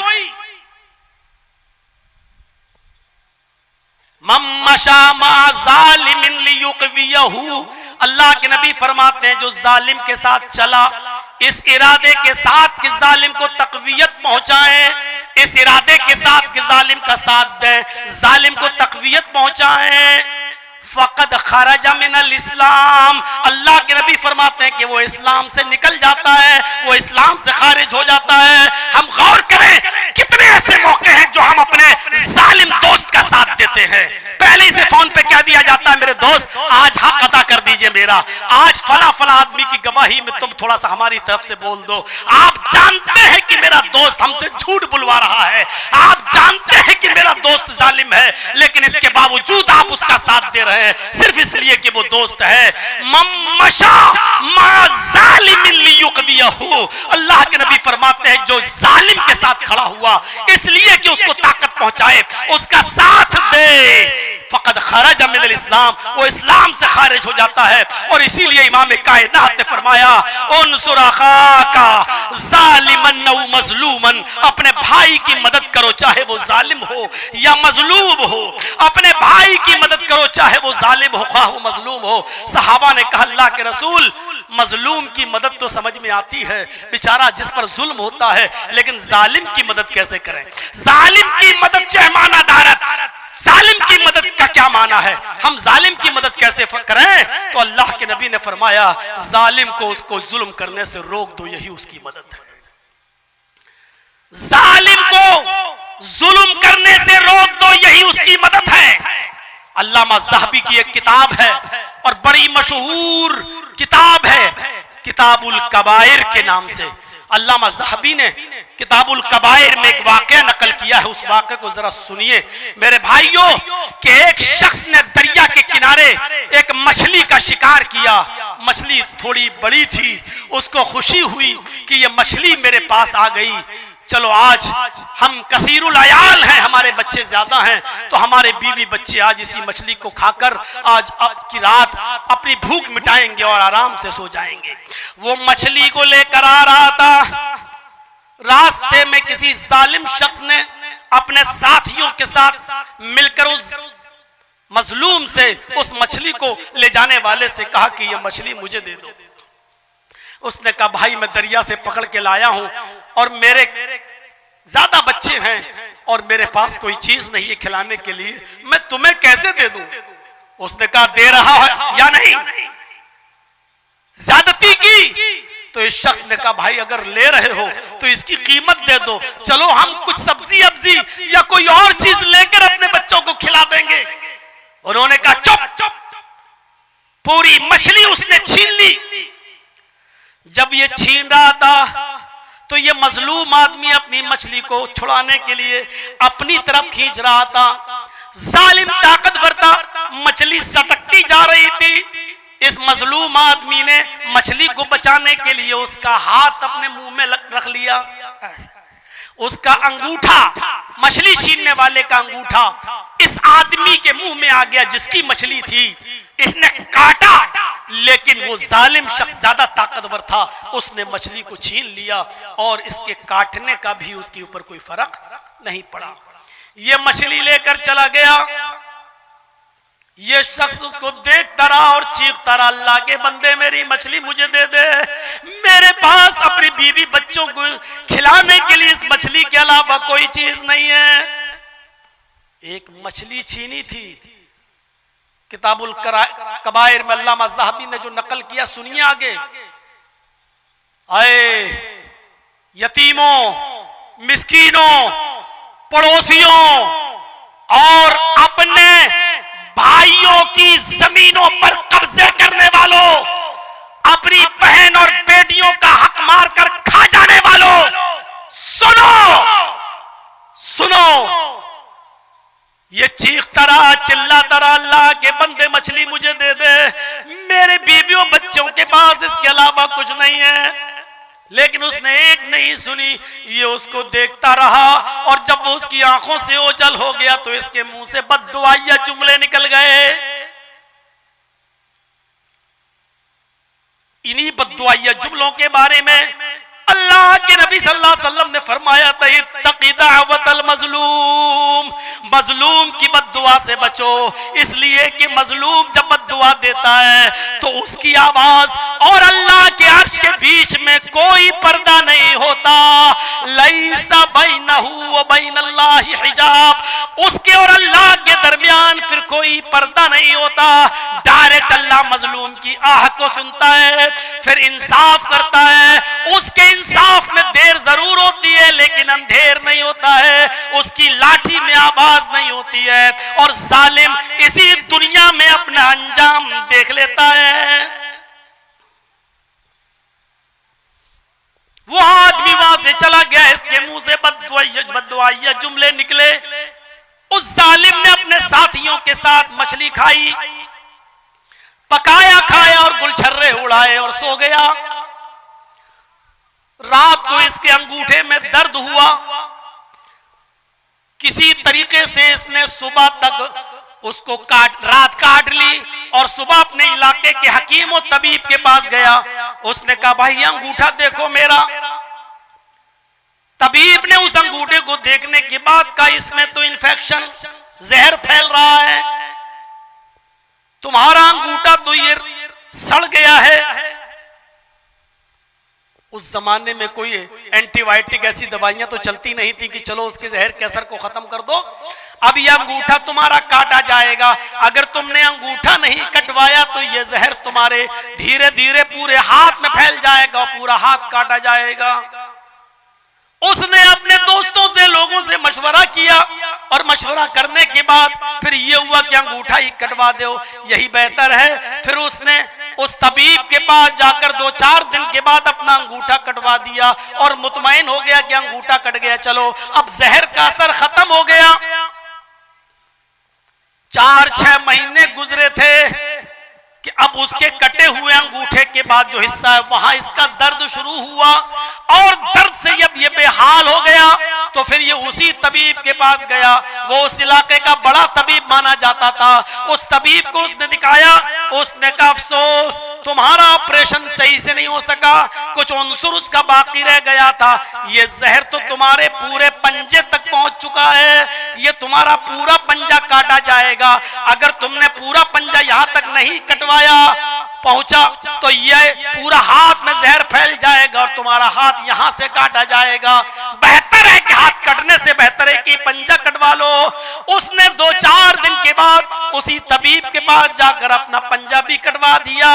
मुतमईन हो गया कि अब मेरी हाथ कट गया, चलो कोई बात नहीं, अब तो मैं सही हो गया क्योंकि अब जहर का असर खत्म हो गया। 6-8 महीने गुजर जाने के बाद उसके पंजे के बाद वाले हाथ में फिर दर्द शुरू हुआ। उसने फिर तबीब को दिखाया, पता चला कि यह जहर यहां तक फैल गया या कोहनी से तुम्हारा हाथ काटा जाएगा। उसने न चाहते हुए भी हाथ कटवा दिया, लेकिन 1 साल गुजर जाने के बाद ये फिर जहर यहां तक फैल गया और जब कांधा कटने का नंबर आया तो कांधा तो काट दिया गया यहां से उसका हाथ, लेकिन हकीम ने कहा कि मेरी सारी हिकमत यहां करना काम हो जाती है। अब मैं कुछ नहीं कर सकता, तुम्हारा जहर फैलता जा रहा है, जबकि मैं उस हिस्से को काट देता हूं। तो मुझे पूरी की पूरी बात बताओ कि तुम्हारा इस अंगूठे में दर्द कैसे शुरू हुआ, कब से शुरू हुआ, ताकि मैं उसकी असल जड़ तक पहुंच सकूं। इसने 2 ढाई 3 साल का अरसा गुजर चुका था। इसने पूरा वाकया बताया कि मैंने एक गरीब आदमी से उसकी मछली छीन रहा था, तो मेरा हाथ उसके मुंह में चला गया, उसने काटा, लेकिन मैं ताकतवर था, मैंने उससे मछली छीन ली। वो चीखता रहा, चिल्लाता रहा, लेकिन मैंने उसकी मछली उसको नहीं दी।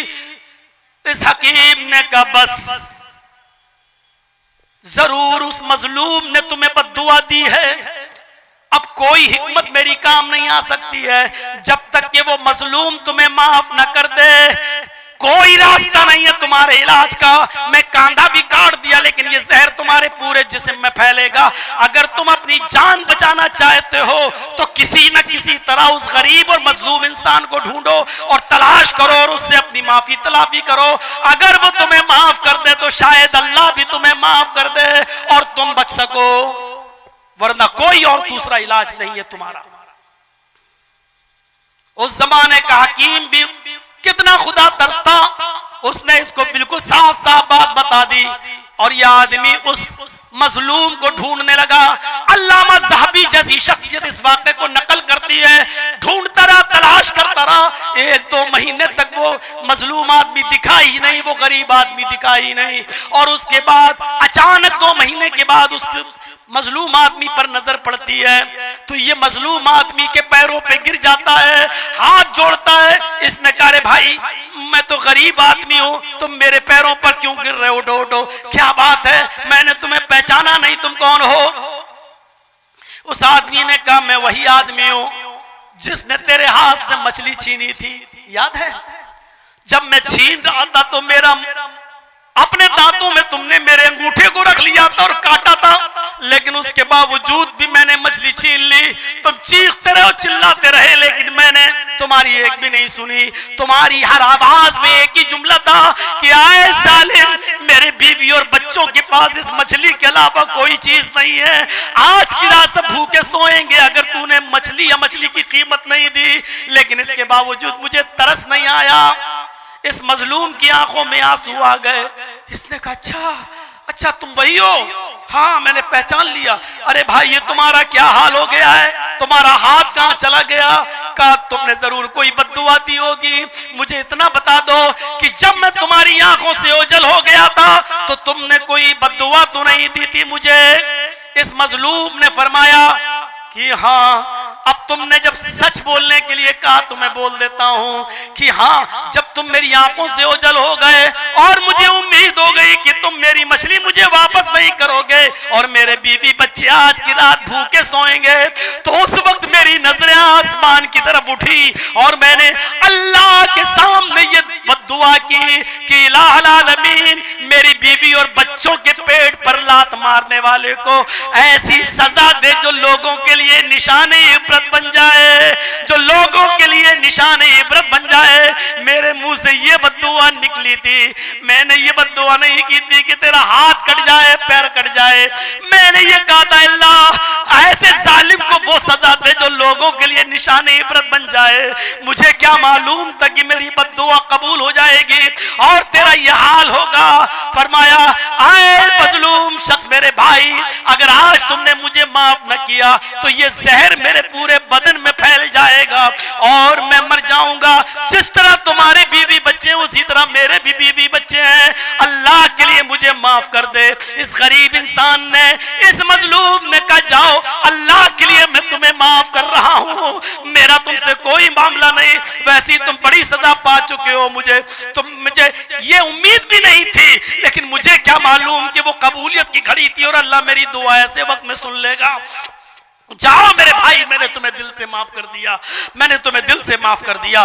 तो मेरे भाइयों, किताबुल कबाइर से अल्लामा ज़हबी का ये वाकया नकल करने के बाद मैं ये बताना चाहता हूं कि जालिम को जुल्म की सजा फौरन नहीं मिलती है, जैसे शख्स को भी 2-2.5 साल के बाद मिली, लेकिन मिली 1 इंच भी अगर किसी की जमीन पर कब्जा किया है, किसी की मां बहन को गाली दी है, किसी को बुरा भला कहा है, आज ही से माफी तलाफी कर लो, अपने मामलात साफ कर लो। मोहम्मद रसूलुल्लाह सल्लल्लाहु अलैहि वसल्लम ने इंतकाल से 4 दिन पहले भी यही कहा था।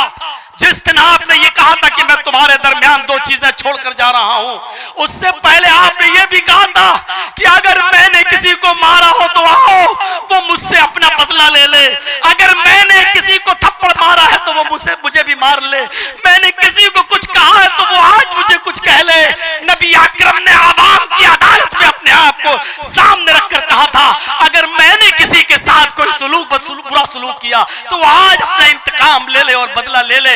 मेरे प्यारे साथियों, ये वो हस्ती है जिस हस्ती के बारे में हम और आप 5 अजान के बाद, नमाज के बाद ये दुआ मांगते हैं, क्या वबासु मकाम महमूदा, जिसको मकाम महमूद के लिए जिसके हम दुआएं करते रहते हैं।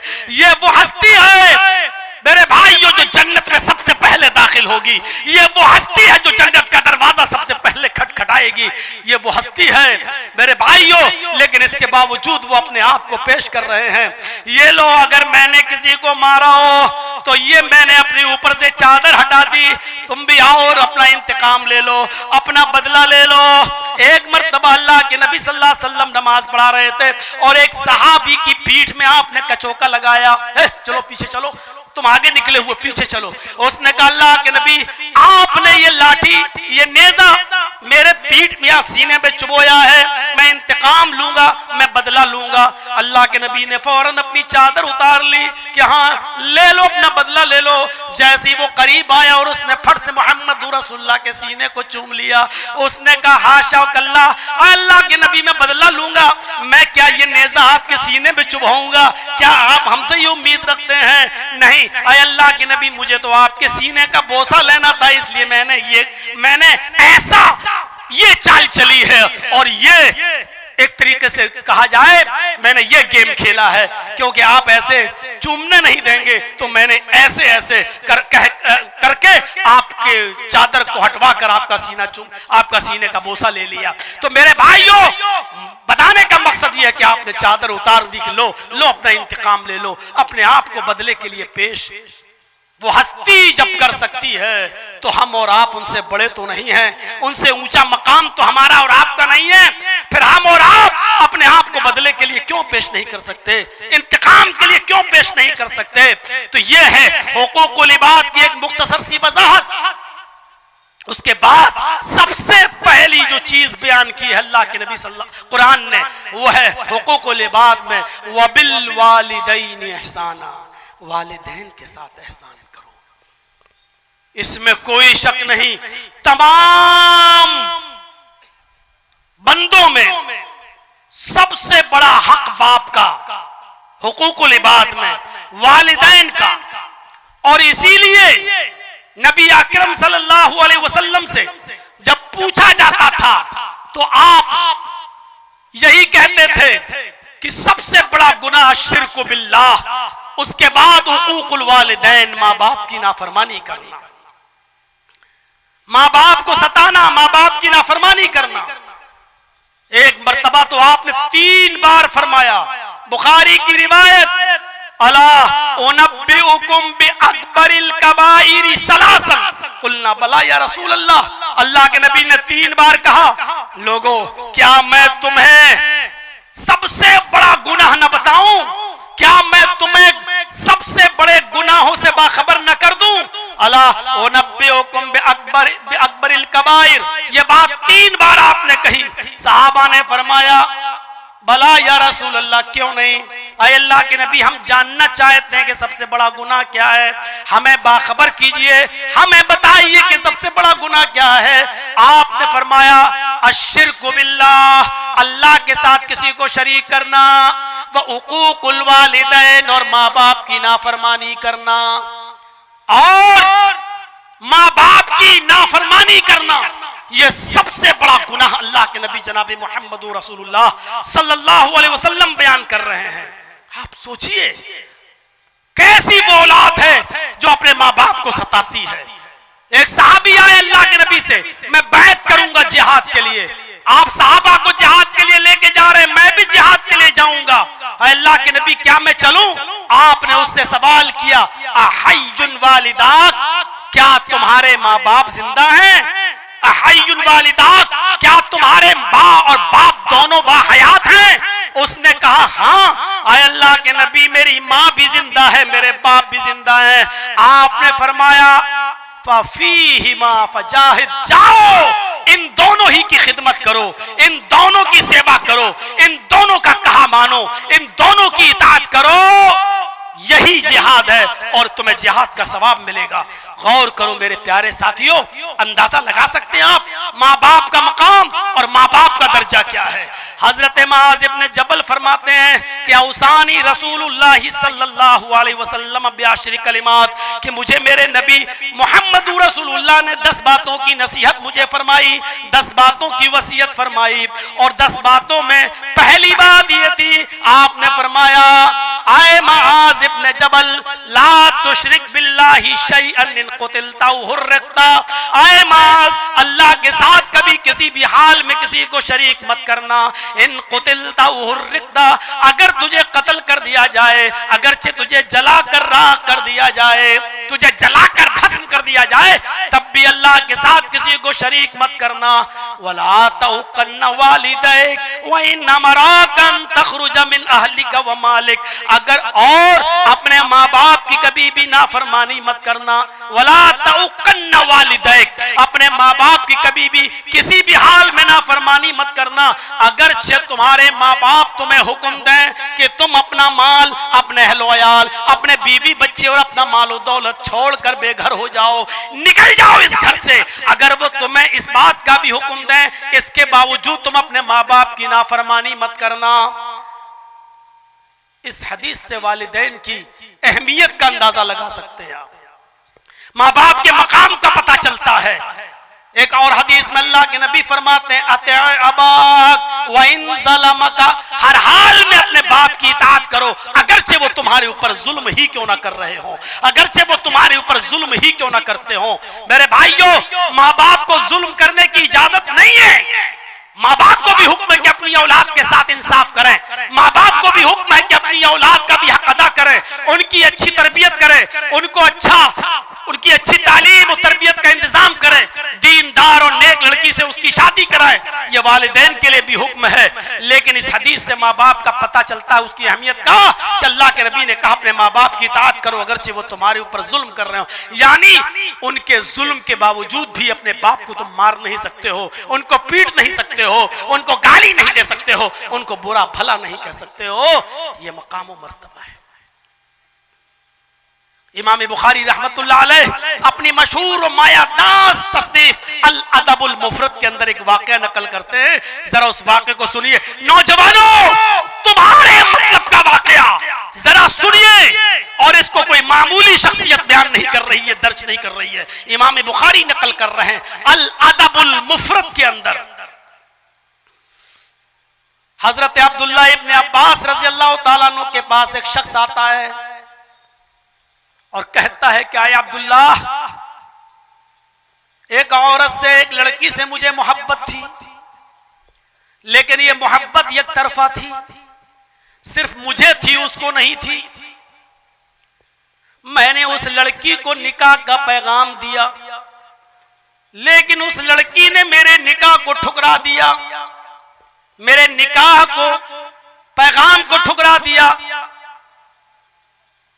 मुझे बहुत तकलीफ हुई, लेकिन मैं इंतजार करता रहा कि आज नहीं तो कल मेरी मोहब्बत उसके दिल में जोश मारेगी, एक दिन वो जरूर मेरे साथ निकाह करेगी। लेकिन कुछ दिनों के बाद मैंने सुना कि उस औरत ने किसी दूसरे मर्द के साथ निकाह कर लिया, किसी दूसरे नौजवान लड़के के साथ शादी कर ली और वो उसके साथ रहने लगी। मैंने उसको अपनी इंसल्ट समझा, मैंने इस चीज को अपनी बेइज्जती समझा, और आओ देखा ना ताओ तैश में आया और मैंने खंजर लिया और उस औरत के, उस लड़की की तलाश में मैं रहा, और जैसे ही मैंने उसको तन्हाई में पाया, मैंने वो खंजर उसके पेट में मार दिया और उसको कत्ल कर दिया, उसको मार डाला। और मैं 1-2 साल के लिए रफू चक्कर हो गया, भाग गया और मेरा मामला पसे पर्दा रहा, पीठ पीछे रहा। आज तक किसी को पता ही नहीं चल सका कि इसको किसने मारा। वो औरत दफना दी गई। लेकिन मैं आपके पास आया हूं, आया अब्दुल्ला इब्ने अब्बास, मेरे लिए मगफिरत का कोई रास्ता हो तो बताइए, मेरे लिए बख्शिश का कोई रास्ता हो तो बताइए। क्या मेरी कोई बख्शिश हो सकती है? मेरी कोई बख्शिश की उम्मीद है? क्या कोई है ऐसी दुआ? क्या है कोई ऐसा अमल जिसको मैं करूं और मेरी बख्शिश हो जाए? अब्दुल्ला इब्ने अब्बास रज़ी अल्लाह ताला अन्हु ने उससे पूछा, हल उम्मुका हय्यतुन, क्या तुम्हारी मां जिंदा है? क्या पूछ रहे हैं? क्या तुम्हारी मां बाहयात है? क्या तुम्हारी मां जिंदा है? उसने कहा नहीं। कहा तुम्हारी मां नहीं है? कहा नहीं। कहा अच्छा जाओ, तौबा करो, इस्तिगफार करो, रो रो कर अपने गुनाह की माफी मांगो, शायद अल्लाह को रहम आ जाए और अल्लाह तुम्हें बख्श दे, अल्लाह तुम्हारी मगफिरत फरमा दे। हो सकता है वो बख्श दे, गफूर रहीम है, जाओ। जब वो चला गया तो एक दूसरे साहबी ने अब्दुल्ला इब्ने अब्बास से पूछा, आए अब्दुल्ला इब्ने अब्बास, उस आदमी ने एक औरत का कत्ल किया है, और जब उसने पूछा कि मेरी मगफिरत की का कोई रास्ता है, तो आपने उससे एक ही सवाल किया, हल उम्मुका हय्यतुन, क्या तुम्हारी मां जिंदा है? आपने उसको मां के बारे में क्यों पूछा? आपने उससे उसकी मां के बारे में क्यों सवाल किया कि तुम्हारी मां जिंदा है? तो अब्दुल्ला इब्ने अब्बास फरमाते हैं, मैं नहीं समझता कि मां की खिदमत के अलावा, मां की खिदमत से भी ज्यादा बढ़कर कोई ऐसा अमल हो जो इसके इस गुनाह को खत्म कर सकता हो। मैंने सोचा कि इसकी मां अगर जिंदा हो तो ये कहूं जाओ तुम अपनी मां की खिदमत करो, क्योंकि मां की खिदमत तकर्रुब इल्लाह का वाहिद वो जरिया है कि जिसकी बुनियाद पर ये अपने इस गुनाह को माफ करवा सकता था, अपने गुनाह को बख्शवा सकता था। तो मेरे प्यारे साथियों, अब्दुल्ला इब्ने अब्बास ने कहा, मैंने इसलिए उससे मां के बारे में पूछा।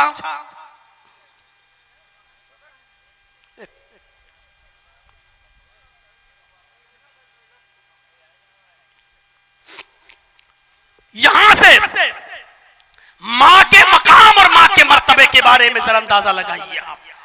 इमाम बुखारी नकल कर रहे हैं अल अदबुल मुफरद के अंदर, क्या कह रहे हैं कि अब्दुल्ला इब्ने अब्बास ने कहा, मैंने इसलिए मां के बारे में पूछा तुम्हारी मां जिंदा है कि मां के साथ अच्छा बर्ताव करना, उसकी खिदमत करना, उसकी इताअत करना, उसकी बात मानना और उसकी खिदमत, ये वाहिद वो जरिया है जो अल्लाह के बहुत करीब कर देता है।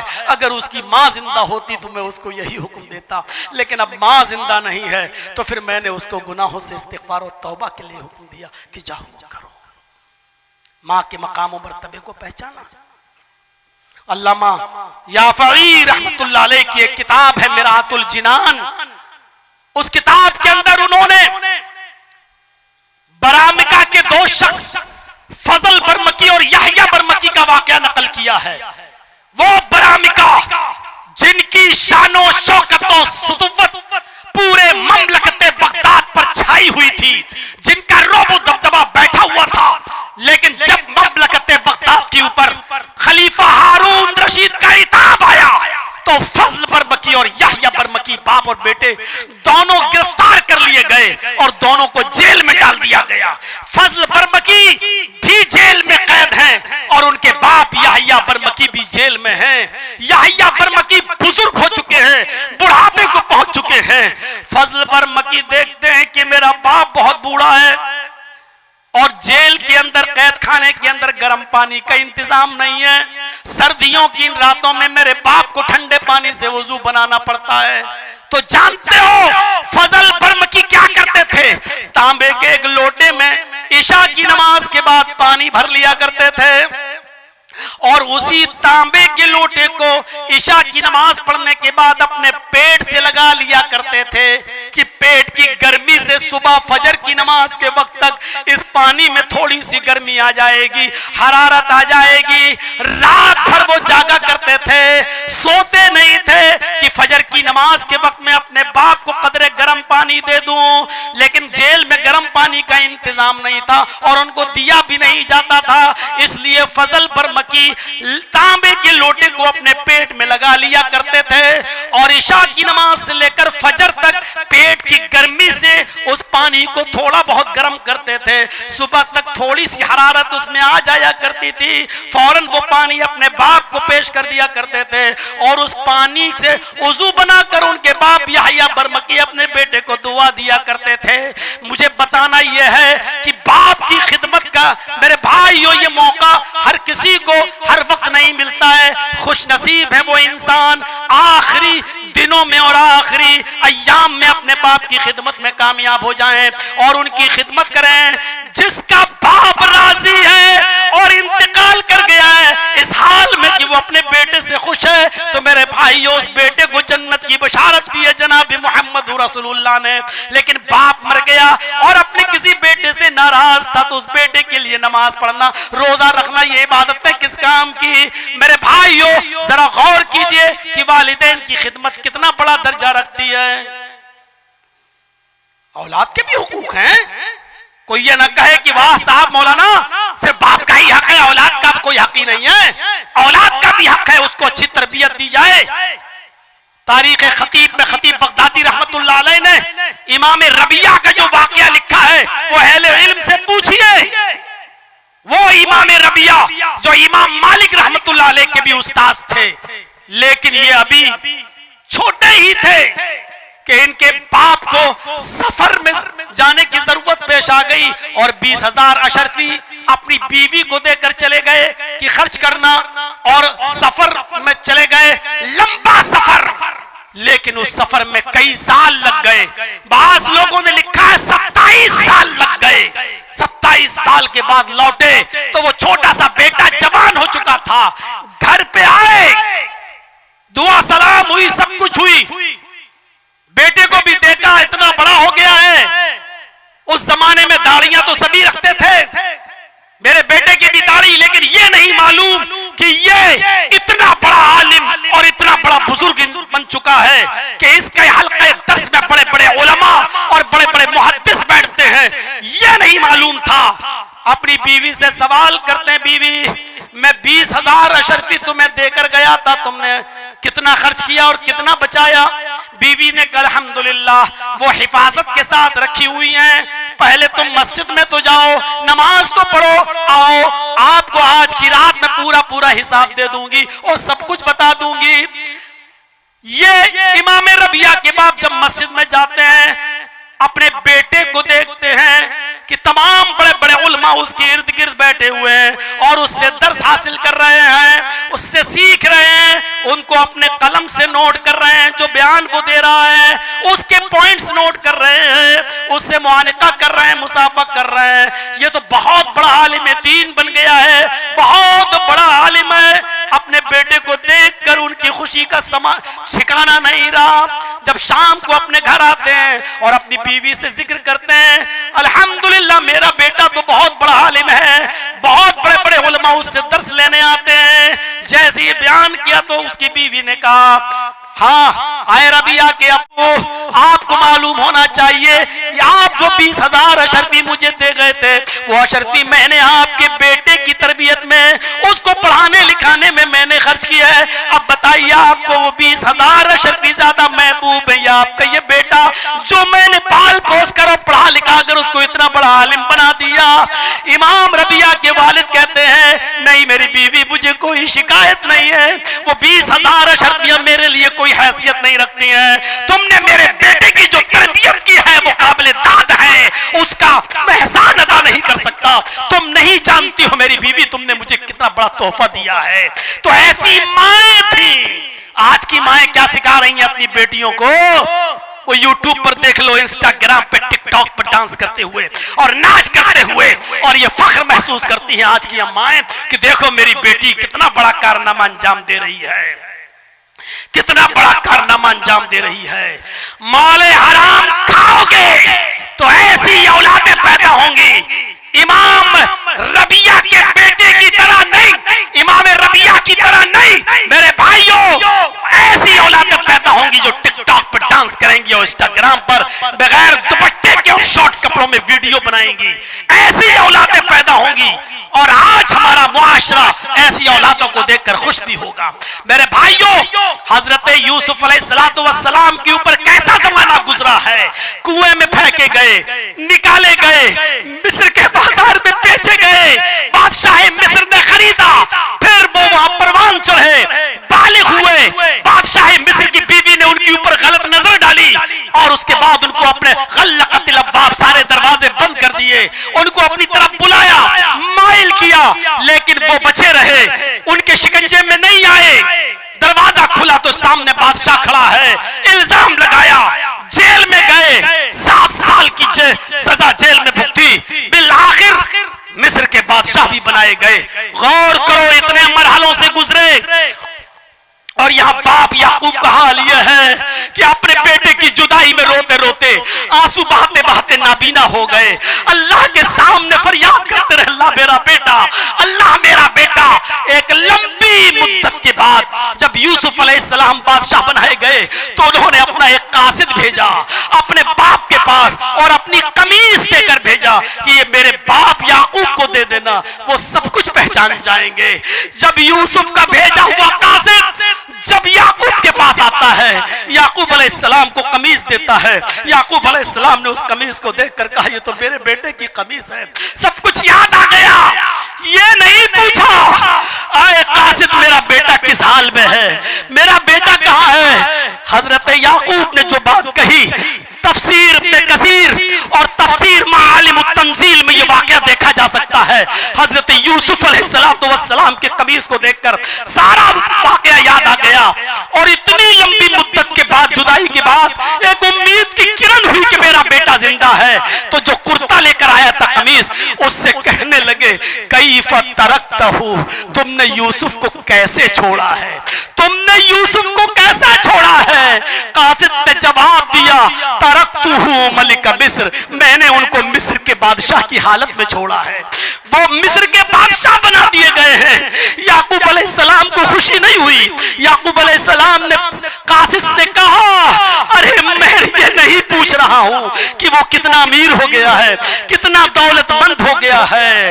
ला असअलुकुम मन हाजा, मेरा मतलब ये नहीं है कि वो मिस्र का बादशाह बन गया या कितना अमीर हो गया और कितना दौलतमंद हो गया, नहीं। वलाकिन असअलुकुम अन अय्य दीन तरकतहु, मैं तुमसे ये पूछना चाहता हूं कि तुमने उसको किस दीन पर छोड़ा है, उसका दीन क्या है, उसका मजहब क्या है, वो एक अल्लाह की इबादत करता है या नहीं करता है, नमाज का पाबंद है या नहीं है। इतने दिनों के बाद मिस्र की बादशाहत का ऐलान सुनने के बाद भी यूसुफ अलैहिस्सलाम की खुशी हजरत याकूब को नहीं हुई कि वो बादशाह बन गया, बल्कि सवाल ये था कि मैं ये पूछना चाहता हूं क्या अय्य दीन तरकतहु, तुमने उसको किस दीन पर छोड़ा है। और जब जवाब अच्छा मिला कि अल्हम्दुलिल्लाह वो 5 वक्त की नमाज, वो नमाज भी पढ़ते हैं, वो रोजा भी रखते हैं, वो ख्वाब की ताबीर भी बताते हैं और वो अल्लाह के दीन को कायम भी करते हैं। जब ये सारी चीजें बताई गई तब उनको खुशी हुई। ये एक बाप की जिम्मेदारी है कि एक बाप ये देखे कि तुम्हारा बेटा इंजीनियर है, सिविल इंजीनियर है, MBBS है, डॉक्टर है, सब कुछ है, तुम्हारा बेटा नमाजी है या नहीं, तुम्हारा बेटा दीनदार है या नहीं। हजरत इब्राहिम अलैहिस्सलाम ने जब अपनी औलाद को, इस्माइल को और हाजरा को जब बेआबो गया वादी में छोड़ा और जब चले गए दूर तो यही कहा रब्बी इन्नी अस्कनतु मिन ज़ुर्रियती बिवादिन गैरि ज़ी ज़रा रब्बना लियुकीमुस्सलाह। ऐ अल्लाह, मैंने अपनी बीवी बच्चों को, अपने अपनी आल औलाद को, ऐ अल्लाह मैंने एक गैर ज़ी ज़रा, एक बियाबान वादी के पास छोड़ा है। रब्बना लियुकीमुस्सलाह, ऐ अल्लाह मैंने वहां इसलिए छोड़ा ताकि वो नमाज कायम करें, ताकि वो नमाज के पाबंद हो जाए। एक बाप की जिम्मेदारी यह है। आपने अपने बेटे को इंजीनियर बनाया, आपने अपने बेटे को डॉक्टर बना लिया, आपने अपने बेटे को MBA करा लिया, लिया, सीए करा लिया, सब कुछ करा लिया, मुबारक हो आपको कि बहुत बड़ा आदमी बना दिया, लेकिन आपने अपने बेटे को अगर नमाजी ना बनाया, आपने अच्छी तरबियत नहीं दी, तो आप नाकाम है। ऐसी औलाद जो आपकी कब्र पे खड़े होकर ये न कह सके कि अल्लाहुम्मा ग़फ़िर लहू वरहमहू वआफ़िही वअफ़ू अन्हु वअकरिम नुज़ुलहू ववस्सिअ मुदख़लहू वग़सिलहू बिलमाई वस्सल्ज वलबरद। ऐसी औलाद जो आपकी कब्र पे खड़े होकर ये न कह सके कि रब्बना ग़फ़िर ली वलिवालिदैया वलिलमुमिनीना यौम यक़ूमुल हिसाब, तो आप बेकार हैं, नाकारा है, नाकाम है। आपका ये एमबीबीएस बेटा बिल्कुल नाकाम है, और आप कामयाब न समझे अपने आप को, क्योंकि अब आप इस दुनिया से जाने वाले हैं। मैंने अपने बाप की मौत को जितने करीब से देखा है, शायद किसी बेटे को इतने करीब से देखने का मौका मिला हो कि आखिरी वक्त है, मुझे पकड़े हुए हैं मेरे बाप, और मुझसे मैंने कहा कि मैं थोड़ा सा भी जाता हूं, घर तक होके आता हूं, हाथ नहीं छोड़ रहे हैं। मैंने कहा आवाज बंद, कोई चीज उनकी जबान से नहीं निकल रही। मैंने कहा अब्बू आज जुमा है, जरा नहाने जा रहा हूं, जुमा पढ़ाना है। हाथ छोड़ दिया है। मैंने वो करीब से देखा है रूह को निकलते हुए। मेरे प्यारे साथियों, मेरे भाइयों, वो बाप कितना खुशनसीब है कि जो ऐसी औलाद को छोड़ के जाए जो उसके लिए दुआ करे, क्योंकि अल्लाह के नबी ने यही तो फरमाया था कि इंतकाल के बाद अमल का सिलसिला मुनक़ता, इज़ा मातल इंसान फनक़ता अन्हु अमलुहु, सारे अमल का सिलसिला मुनक़ता इल्ला बिसलास, सिर्फ 3 चीजें, इल्ला बिसदक़तिन जारिया, सदका जारिया, और उन 3 चीजों में एक नेक औलाद जो अपने बाप के लिए दुआ करे। यहाँ खड़े हैं जितने लोग बैठे हैं, क्या उनको ये दुआएं याद हैं? क्या वो अपने बाप के लिए ये दुआ कर सकते हैं? अल्लाहुम्मा ग़फ़िर लिवालिदी वरहमहू वआफ़िही वअफ़ू अन्हु वअकरिम नुज़ुलहू। क्या वो ये दुआ कर सकते हैं कि अल्लाहुम्मा इन्ना हाज़ा अबी फ़ी ज़िम्मतिक व हब्ल मिन जवारिक? क्या ये दुआएं उनको याद हैं? फ़क़ही मिन फ़ितनतिल क़ब्रि व अज़ाबिन नार, अल्लाह इनको कब्र के फितने से बचा, इनको अज़ाब कब्र से महफूज फरमा। मेरे भाइयों, ये दुआ तो आप अपनी जबान में कहते हो कि अल्लाह मेरे बाप को बख्श दे, अल्लाह मेरे बाप की मग़फ़िरत फरमा। अरे वो दुआएं याद करो जो जनाब मोहम्मद रसूलुल्लाह खुद सिखा कर गए हैं और खुद दुआएं मांगा करते थे। उन दुआओं को याद करो। एक बाप बहुत कामयाब है कि उसने अपने बेटे को इंजीनियर बना लिया, बहुत कामयाब है कि उसने अपने बेटे को सब कुछ बना लिया, लेकिन कितना नाकाम है कि वो अपने बेटे को ये दुआएं याद नहीं करा सका और दीन की तालीम और तरबियत नहीं दे सका। मेरे भाइयों, वो बाप कितना नाकाम इंसान है जो इस दुनिया से इस हाल में जाता है। हुकूक अदा करो। वबिज़िल कुर्बा, फौरन कहा, वालिदैन के बाद वबिज़िल कुर्बा, क़राबतदारों का ख्याल रखो, उनके साथ भी हुस्न सलूक करो। इमाम बुखारी ने अल-अदबुल मुफ़रद में एक और वाक़या नकल किया है। अबू हुरैरा जब ताइफ गए तो लोगों ने उनसे कहा कि बहुत दिनों के बाद आप आए हैं, कोई हदीस सुनाइए जो अल्लाह के रसूल से सुनी हो। अबू हुरैरा ने फरमाया आज मैं थका हुआ हूं, कल बताऊंगा इंशाअल्लाह।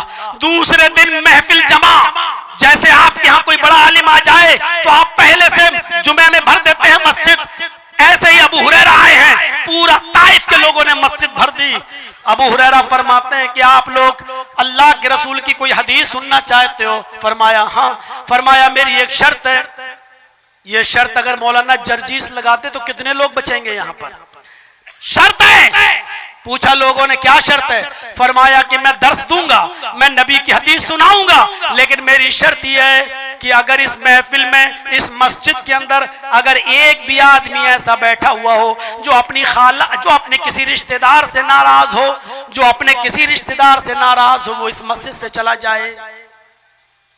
बस पूरी मस्जिद में एक आदमी उठा, नौजवान, मस्जिद के बाहर निकल के कहता अबू हुरैरा अभी दर्स मत देना, मेरी खाला मुझसे नाराज है, मैं जा रहा हूं, अभी माफी मांग कर आता हूं, जब तक मैं ना आ जाऊं दर्स नहीं देना, ये दर्स मुझसे छूट जाएगा।